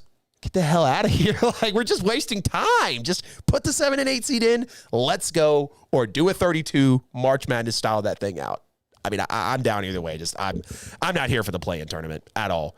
It's already hard enough to get through 82 games. NBA players, and I don't say this in a bad way, NBA players might already be some of the most brittle people on earth because they are playing court end to court end every single night. And now you want an extra 2 games for them after already trying to get within that top 8 seeding of the conference. I'm not a fan. I liked it at first, but 3 seasons in, I'm like, what are we doing? What are we doing? Especially in an injury-riddled season like we've seen. Yeah, it's entirely too much. I mean, if you want to improve the product, get rid of some of those games. Yep. Drop it down to 60 games. The ratings will go way up. If you, I was absolutely going to give you the exact same number. So you cut it to 60. Yep, cut it to 60 games. You cut it to 60, the games will mean so much more. Cut it to 60 and you'll have more fans. You'll have more people being able to cover it. Yeah, people won't be able, players won't be so apt to miss games just because, all these back-to-backs. They shouldn't have the back-to-backs because they play too much. Right. I mean, who the hell decided to play 82 games anyway? Right. Why did they play so many? Right. We've heard stars come on and admit that they don't play all the games. Right. I mean, the most famous that came out was Paul Pierce. When the Celtics were in that run from 08 to 2010, he was like, man, we didn't need to try to win all those games. We just need to make the playoffs, and then we'll go from there. Doesn't matter what seed we are. We'll be who we play. Mm-hmm. Because they play too much, especially when you get teams that are aging. Yep. It's entirely too much. And just like you were saying to your point that those guys are brittle, it's not even because of their conditioning. They're so long. Right. It's like, man, you're way more apt. I mean, anyone listening, I know you know people that either were former NBA players, maybe played in college, but, every person you know that's over 6'4" walks like their knees don't work anymore. Right. Once they get over about 40-something years old and they're that tall, they can't hardly move because, when you're that tall, it's just man, that's a lot of stress on your body. It's just like what we've been saying about Zion and his weight and his size. It's just he's so big, that's happening to him early. But it eventually happens to all of these guys. You're overworking them. Yep. I mean, they're playing at such a high level. They've got to get breaks. Most of the other leagues, the players, outside of baseball, but it's not as strenuous as what they're doing up and down the court. The other leagues usually play once a week. You may get a game, 2 games in a week, but they don't play that much. Right. You got to give them recovery time. Yep. I think guys will play longer. They play harder. We get a better product. Cut it out. They play too much. Yep. There might have been speculation around the bubble, but hell, you obviously gave guys 4 months off and they had very, very fresh legs. Fresh legs also equate to less playing time, which they obviously had time off. If you take 20 games away, I'd even venture to say, Fees, we could do 50 games. Seriously, hell.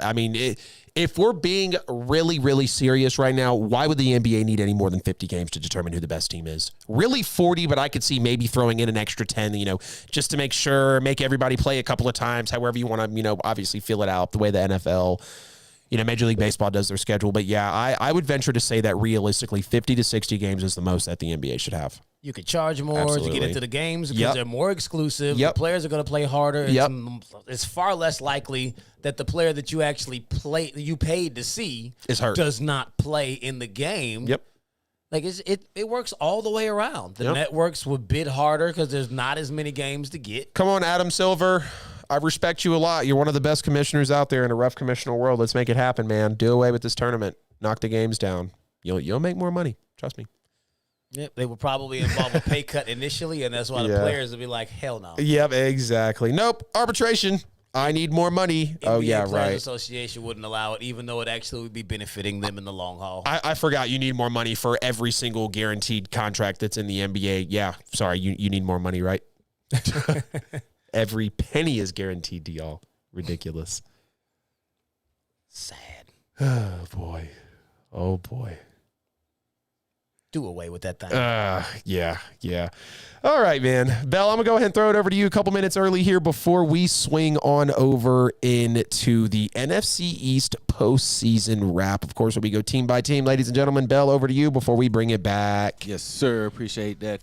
Fees and Adam Lewis. Ladies and gentlemen, you're tuned in to Petty Sports Wednesday night edition brought to you by KINGZ Broadcasting Studios. Contact KINGZ Broadcasting Studios for all your podcast needs. And, of course, Pulse 880 Radio. 24/7 internet radio station. Just type it in and enjoy. You know what I'm saying? Pulse 880 Radio. And go to your favorite podcast platform of preference and type in Petty Sports as well. And listen to the guys right there in your car. Download some of your favorite episodes of the show, right? All right, and share it with your buddies, friends, and whoever. You know what I'm saying? You know, some of your sports fanatic buddies. You know, Frank Dinkies or whatever you want to call them. And Dookies. Dookies. All right, Dookie juice. Yeah, that's enough of that. Yes. So thank you, ladies and gentlemen, for tuning in tonight. We appreciate it. You could have been anywhere else in the world, but you're right here at the table with the guys, making it do what it do. We greatly appreciate it. 678-871-9602, 678-871-9602. And like Adam just mentioned, we're here at the bottom of the hour and 30 minutes of the show left. So call in before it's too late. Get your opinion in. We love to hear from you. Chat room still jumping like always. Hey, go to YouTube, subscribe to the page, hit the notification bell. Subscribe. Do us a big solid. Help drive some of those numbers over there and tickle that algorithm, all right?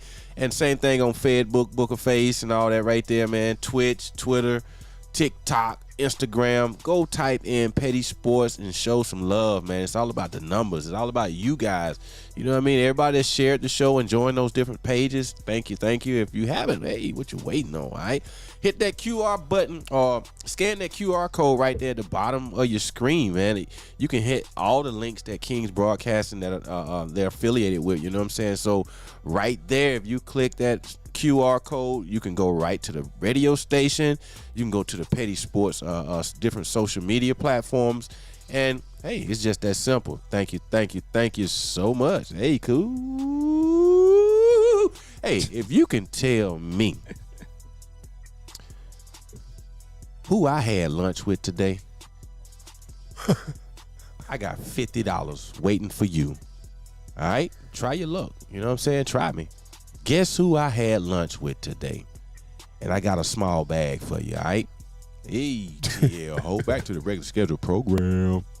Mike, I'll take a hint on who you had lunch with. I could always use $50 over here. I was about to say, do we get the guest too? Right, shoot. Teammates included. Appreciate everybody for sticking with us tonight.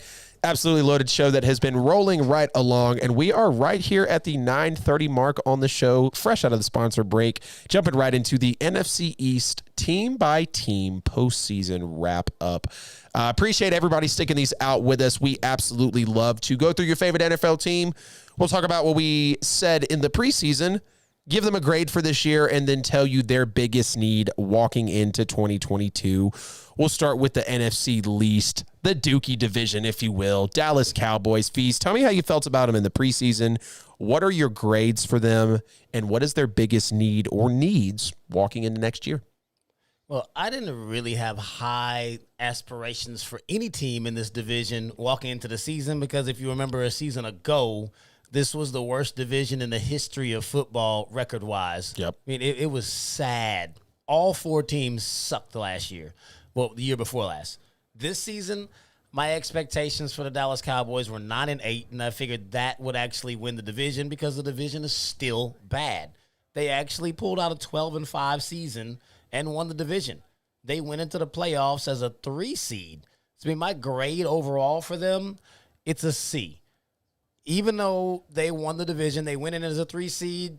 The season went about as well as it possibly could, and then they lost at home in the wild card to the San Francisco 49ers, who have a rookie quarterback and a quarterback that can barely stay healthy that they're looking to move. It's like their quarterback situation is in so much turmoil. It's like Dallas is supposed to have everything together. On paper, coming into this season, and when they walked into the playoffs, there is no reason why they should not have made a deep run into the playoffs, which is why I'm giving them a C. I mean, they had every requisite weapon that you would think that they should in order to make a deep run, if not all the way to the Super Bowl. I mean, Dak had a really good year. We don't know what happened to Zeke. They had a host of wide receivers, which they just let that whole thing get blown up. So, I mean, overall, I think the season, it was a season written with underachievement. They should have gone farther into the playoffs.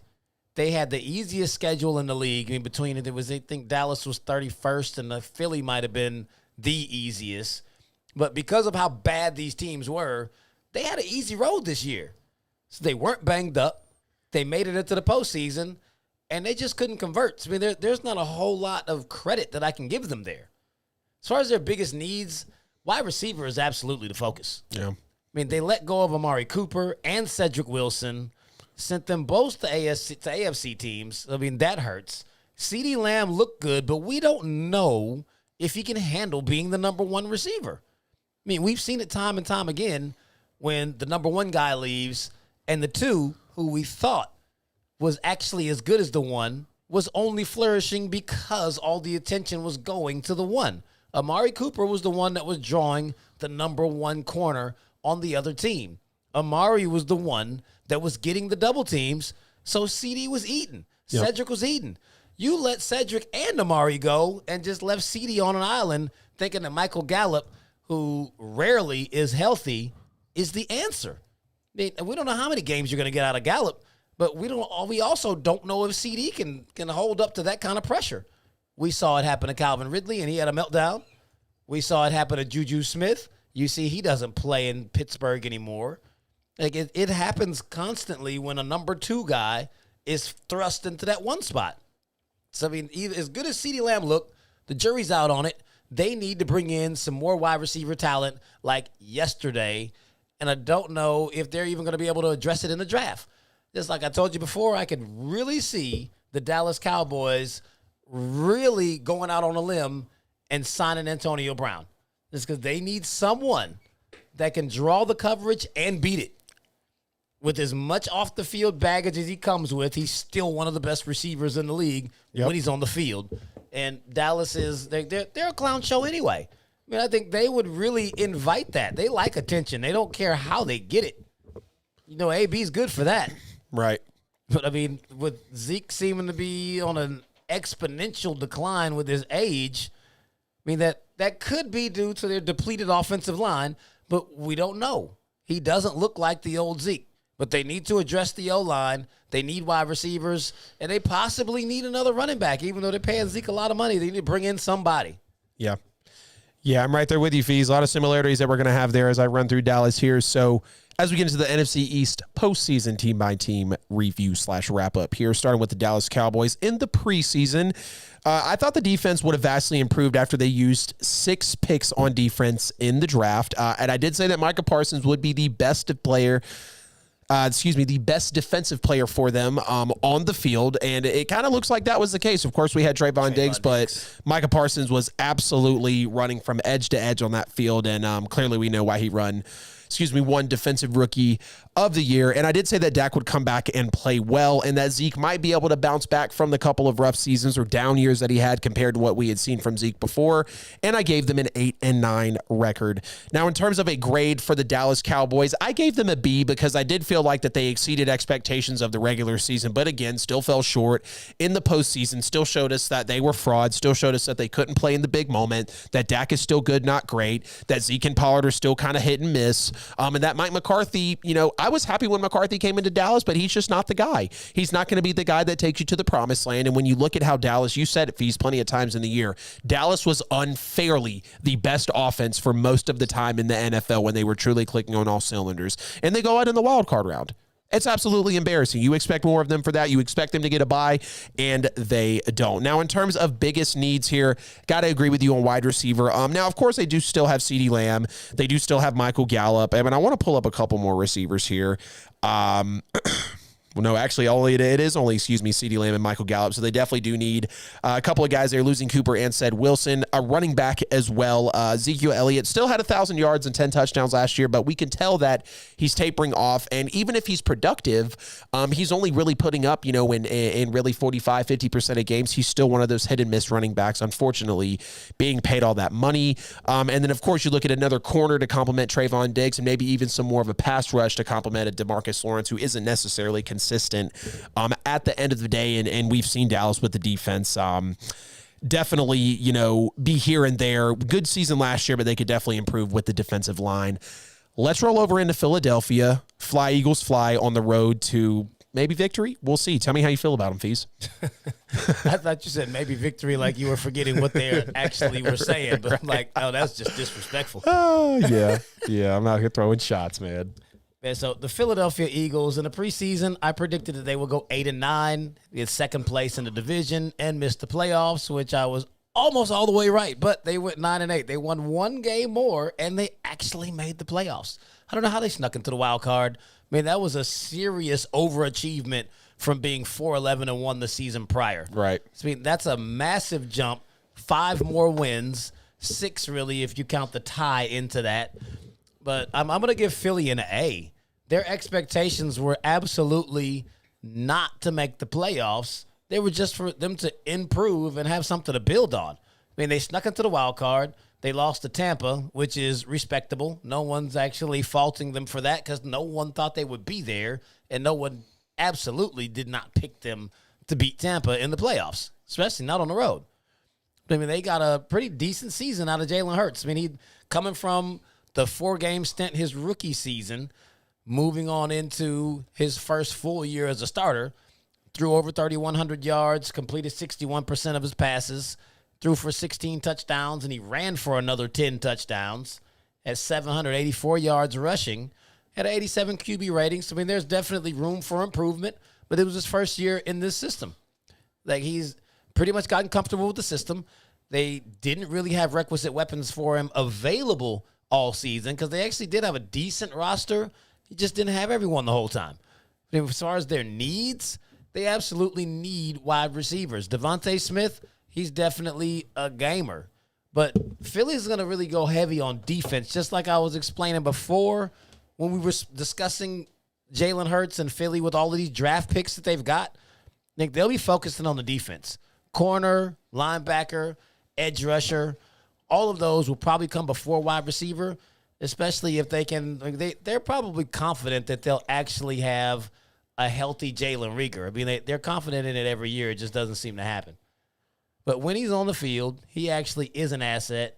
Dallas Goedert had a very strong season. So I think if you complement these guys with another weapon or two that are viable, or at least someone who's like a possession receiver who is reliable, it doesn't have to be another game breaker because Devontae can do that. Right. I mean, Miles Sanders and Boston Scott, I mean, they're hit or miss. But when they're on, those guys are game breakers. I mean, out there running in the read option with Jalen Hurts, who clearly can run. I mean, He damn near rushed for 1,000 yards. So he's a problem. The running game isn't an issue. They need more depth on the outside and to plug the holes on the defense. And, I mean, Philly can make a decent run at winning this division next year, especially with Dallas losing wide receivers. Shoo. Trying to see, did Hurts really rush for that many yards last year? 784 and 10 touchdowns. Wow. Yeah, Jalen Hurts is definitely that guy. Definitely that guy. I love seeing what Jalen does on the field. All right, so let's get into these Philadelphia Eagles here. Preseason takes for me. I was nervous about the new head coach coming in. We saw Nick Sirianni obviously butcher the press conference earlier in the year, talking about systems within the team and just totally butchering it. Made everybody nervous within Philadelphia. And then another prediction here is I was really hoping that Jalen Hurts was going to get his respect coming into this year. We obviously saw the fact that, when the Eagles pulled him out towards the end of the season in that last game, and he was really pissed off about it. They were kind of tanking on national television. And that was one thing that really told me that the Eagles weren't buying in on Jalen Hurts. They didn't really respect him, and I kind of thought he was a weird pick and still think he's a weird fit in Philadelphia for the time being, but I think Jalen Hurts will be moved within a season or two. Probably after this year, we could see a Jalen Hurts quarterback trade up. I wouldn't be surprised by that at all. Of course, I was hoping that he got a full season to start, and then I was hoping that Devontae Smith was worth that number 10 pick that he had him for in the NFL draft, especially with his body size. And I did have them at a 5-12 record. I'm going to give Philadelphia an A as well. Fees definitely agree. We thought they were going to be bottom feeders in the NFL, and they actually had a couple of times in the season where we didn't think they were contenders, but we knew that they were a team that could compete with a lot of good teams in the league. Maybe not compete with great teams, but I believe that, Philadelphia could potentially be in that type of mix next year. If they just continue to buy in on Jalen, especially with the big draft trade like they just had, they should definitely be able to see some more success out of the team here. So we'll give Philadelphia an A there. Now, in terms of their biggest needs, I'm going to say a true wide receiver 1 or a true wide receiver 2, actually, because I have a lot of respect for Devontae Smith, of course. But outside of that, you got a Quez Watkins, a J.J. Arcega-Whiteside, Let's see a couple of the other receivers here. You got Zach Pascal, of course, that you picked up. You got Jalen Reagor, Greg Ward. So you do have wide receivers. I would say a true wide receiver too, because all those guys kind of feel like, 2s, 3s, and 4s, maybe more or less there. And go for another tight end as well. Of course, Zach Ertz got out of town last year. You have Dallas Goedert in place of him.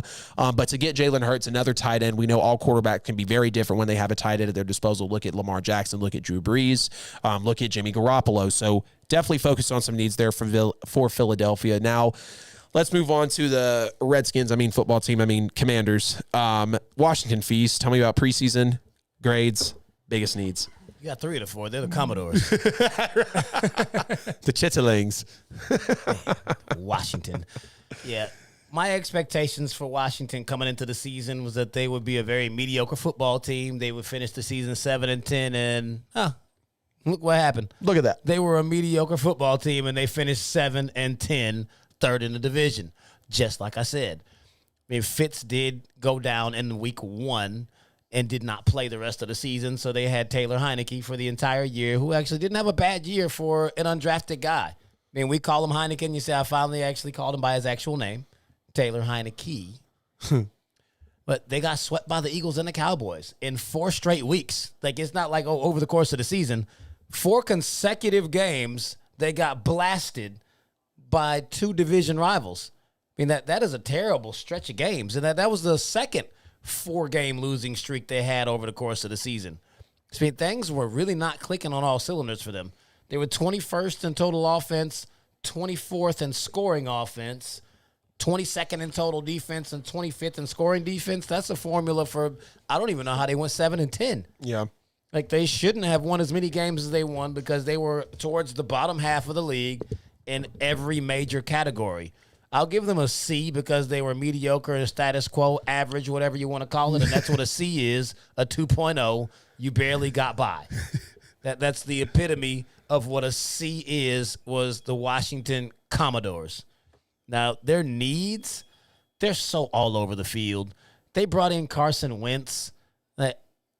I don't know why they gave up 2 third-round picks for Carson Wentz. I would have taken a third-round quarterback over Carson Wentz. But maybe they brought him in so he could be a bridge backup quarterback and mentor whoever they decide to pick up in the draft. Think if they are looking to draft a new quarterback, they need to do it ASAP. If it was me, I would start Taylor Heineke and load up the weapons around him. You're not paying him anything. He actually had a pretty decent season. They never do what they're supposed to do out there, but the dude threw for 3,400 yards and 20 touchdowns. Right. That's not a bad year. 313 yards rushing. He's not a super mobile quarterback, but he can get out of the backfield, and that's with really no weapons. I know the Washington fans, they come on the YouTube and they try to name a bunch of guys that nobody's ever heard of, talking about what their 40 times are. It's like, bruh, no one knows these guys because they're actually not that good. Yeah, outside of Terry McLaurin, everyone else is a toss-up. Donnie Brown maybe, but... Your second leading receiver was J.D. McKissick. Yeah. Hey, we got a caller tonight. You're definitely a rookie, though. You got to turn off the show in the background. We can hear us all day. What's your name? Where are you calling from, sir? They brought in Carson Wentz. Hello, caller. With us tonight on Petty Sports. Hey. What's happening, man? What's going on? First of all, can you cut the show off in the background, tell please, Thieves to put some respect on our name. It's the Washington Commanders. Ain't no Commodores. The Washington Commanders. Tell them to put some respect on their name. They're the Commodores, but can you turn us down in the background? Yeah, I do like to listen to me, but I already said all that. I got you. There we go. Yeah, go ahead, man. It's just bad feedback on our end. It's kind of hard to But I had to chime in here now. Yeah, go ahead. Because now you're talking about the squad. And you're talking about my team. But truth be told, yes, you're right. We had a tough year. Very tough year. But you really got to look at the team as a whole. We've got a coach that came in first year with cancer. He has to focus on his personal life before he can really focus on the team. But even doing that, he still took us to the playoffs. Mm-hmm. And with a top 10 defense. Yeah. Now, a lot of distractions. A lot of distractions that we had with quarterback play, with injuries. Kyle Allen get injured. Alex goes down. We got a guy going to strip clubs and partying after winning the game. He not on the team no more. Like, just so many distractions. But as a whole, I like what he's doing. And I like what he's trying to incorporate in Washington. Yeah. Talk about Ron Rivera, right? Yeah. Yeah, Injury definitely. sounds good until you look at that team in Tennessee that had the most injuries in the history of one NFL season, and they were the 1 seed in the AFC, so can't go with that. Not at 7-10. Yeah, I know what you mean. I know what you mean about Rivera, though, because when he came over, a lot of people were saying, there was speculation about maybe Cam Newton coming over at a certain point in time, defensive culture. Yeah, he walked into a bad situation, a bad organization, bad time in the organization. Just like and Rivera did. It was a headache. But as far as what he's building and what he's attempting to do, I like it. Yeah. I like that we have a defense that could every year be a top 10, maybe even top 5, but definitely top 10 with that defense. Definitely. And you look at the fact that Ron Rivera walked into a dumpster fire in Carolina. I think they were, 2-3 game winners the year that, the year before Ron Rivera showed up. He clearly turns it around. It was really a bunch of average, mediocre 7 to 9 years with a Cam Newton and, Jonathan Stewart, a little tail end to Steve Smith there, and obviously the MVP year with the Super Bowl. But outside of that, there's really no highlight, on Ron Rivera's kind of, tenure as a coach in the league. Mad respect for him, and I think he could bring a lot of greatness to Washington, obviously. But again, you wonder about the quarterback situation. I mean, some of my needs here are quarterback, cornerback as well. And you just have to wonder, are they ever going to be able to surpass that offensive kind of hump that they're over? We know that they're there defensively. There's no question about that. But can they hang with the big guys that are in the NFC offensively, and especially in the AFC, because you're going to have to see them if you're talking about going all the way. There's no question about that. But what was your name again, man? Yeah. I don't think I caught your name before you got on here. Randall. Awesome. Well, we appreciate you calling into the show, man. We're going to go ahead and get rolling through Washington here, but hey, definitely feel free to call anytime. You already know. And where are you from again? You from Washington? All right, cool. Atlanta. I'm down here in Atlanta. Okay. I was about to say, you better be from Washington riding that hard for the Chitterlings. These know who I am. Commanders. Talking about Commodores. They are the Commodores. I want to see you in a Carson Wentz jersey riding like that. Yeah. Hey, I'm going to go ahead and get you got to rock with your guy, right? That's our guy. Right. So I got to rock with our guy. Because the truth be told, I really want to see what Fitzpatrick could have done, because all we need is a veteran. Goodness. He could be good, basic, bad, whatever. We just need a vet on that offensive, in the offense, to come in. And he's a vet. So I'm not saying he's going to take us places. He's definitely not going to be on the team in 4 years from now. But having that could make a huge difference, just like I think Fitzpatrick would have made a difference with our season last year. Fitzpatrick never stays anywhere more than a year or two. Right. He's the ultimate journeyman. I think he's played for every team in the NFL. The ultimate journeyman. Yeah, he on the way. He going to Boston next. Watch. Hey, Randall. No, we got Mac Jones. We good. Hey, Randall, before I let you go, I had someone comment and tell me today that the new Washington Commanders logo is actually just a taco holder. How do you feel about that? You said they were what? It's a taco holder. Like when you go to a restaurant, they bring you the little metal stand and put your tacos in between. Yeah, we got something to hold. All right, we got to hold something. It's called a Lombardi. Don't worry about what we doing. You got to be from Washington riding for the Commodores that hard, Lombardi, man. what's it been since 91? All right, all right, Randall, we'll let you roll on, brother. Fees, I believe you were in the middle of your needs, I believe, before we took his call there. No. Actually, I mean, I was finished with them. I was trying to tell them that they need to go ahead and hang on to Heineken. Yeah. Heineken.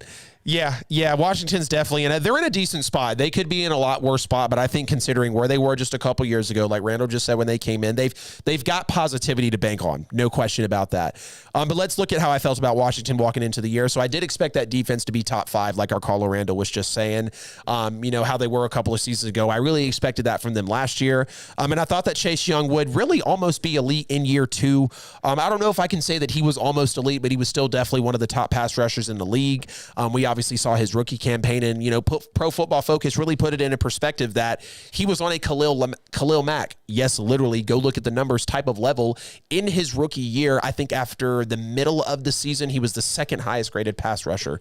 I remember listening back to the what's it called? I remember listening back to our preseason predictions. I also expected Ryan Fitzpatrick, not Taylor Heineke, to take them to a playoff run because of the defense. I really just thought Fitzpatrick had more of a veteran presence and leadership, like Randall was just saying there as well.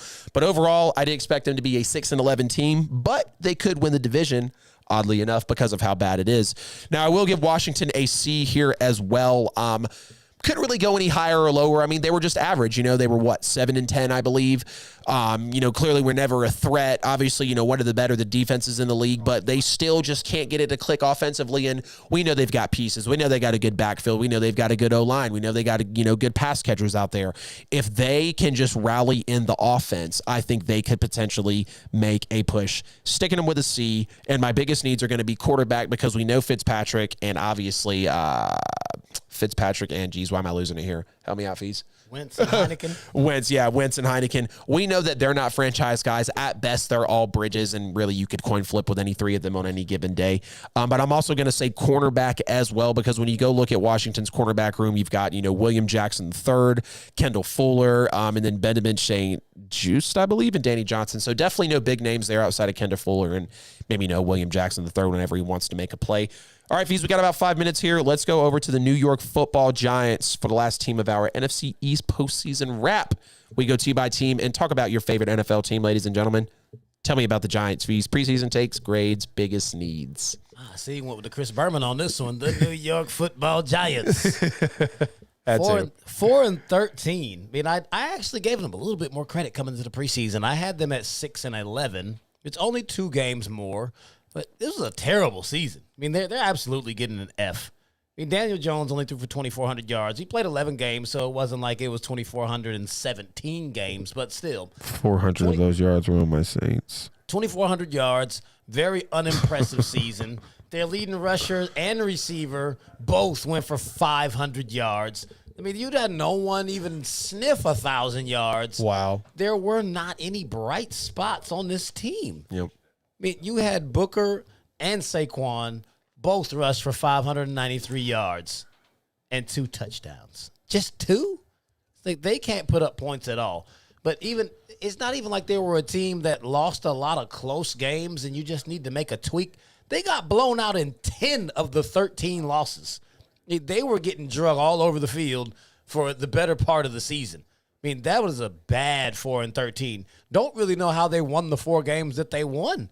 I mean, it's pretty sad. They're getting a capital F, F-. I mean, not like you scored a 60 F. You got a 27 on your test. Yeah, like a low. Like, you got the points that you got for writing your damn name F. Right. That's all you got. Your little name, date, and homeroom, your little MLA format.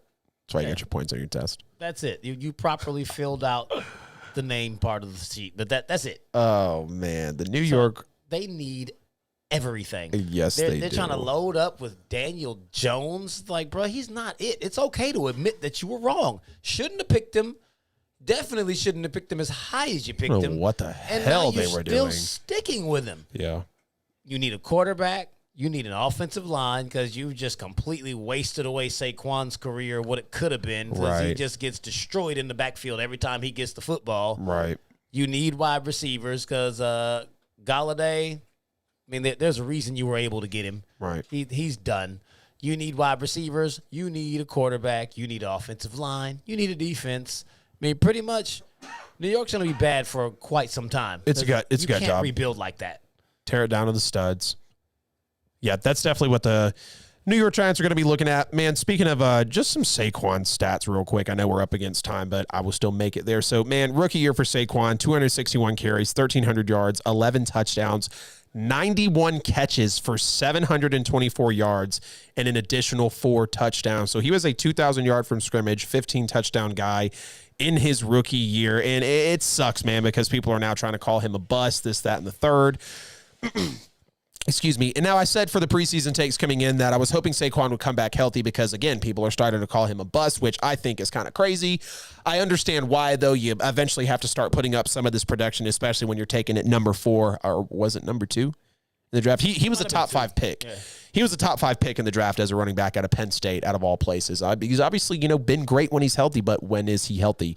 And then I asked myself the question of, will Daniel Jones be able to perform with actually decent weapons around him in the NFL? We know he did get a couple of weapons over in the offseason. Of course, Kenny Golladay, Kadarius Toney wasn't horrible. You got a Ricky Seals-Jones from the Commodores. Yeah, I almost keep saying Commodores. I like that a lot.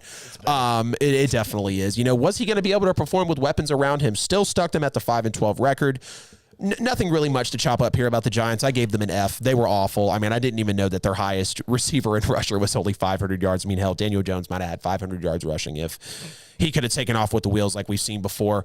And then to round it out for our biggest needs, I definitely think they need a quarterback. There's no question about that. Daniel Jones is self-explanatory. Go get another wide receiver. I think you've got solid 2s and 3s in the room, obviously, in a Kenny Golladay, in a Kadarius Toney, in a Sterling Shepard, but you can never go wrong with finding another guy. And speaking of pass catchers, look at another tight end as well.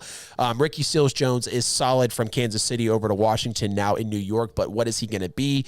Will Daniel Jones actually be able to operate with him back there? So, of course, it is tough for the New York Football Giants, but it's even tougher that it's the end of the show, ladies and gentlemen. We highly appreciate everybody tuning in tonight to Petty Sports. You already know what time it is. Wednesday night, 8 p.m. Eastern Time. Appreciate you for calling the show. Appreciate you for hopping the comments and engaging on every social media platform. It's not about where we're at, but where you catch your content. We're talking the NFL draft soon. Fees, take us out of here, man. Yes, sir. As always, appreciate y'all for tuning in every Wednesday night. Much love, Petty Nation. Make sure y'all tune in next Wednesday night. Tomorrow night, the Braves open up. That's why we all rocking the gear. That's what's up. They gonna drop the banner. Finally got the monkey off their back. Appreciate y'all, and we out.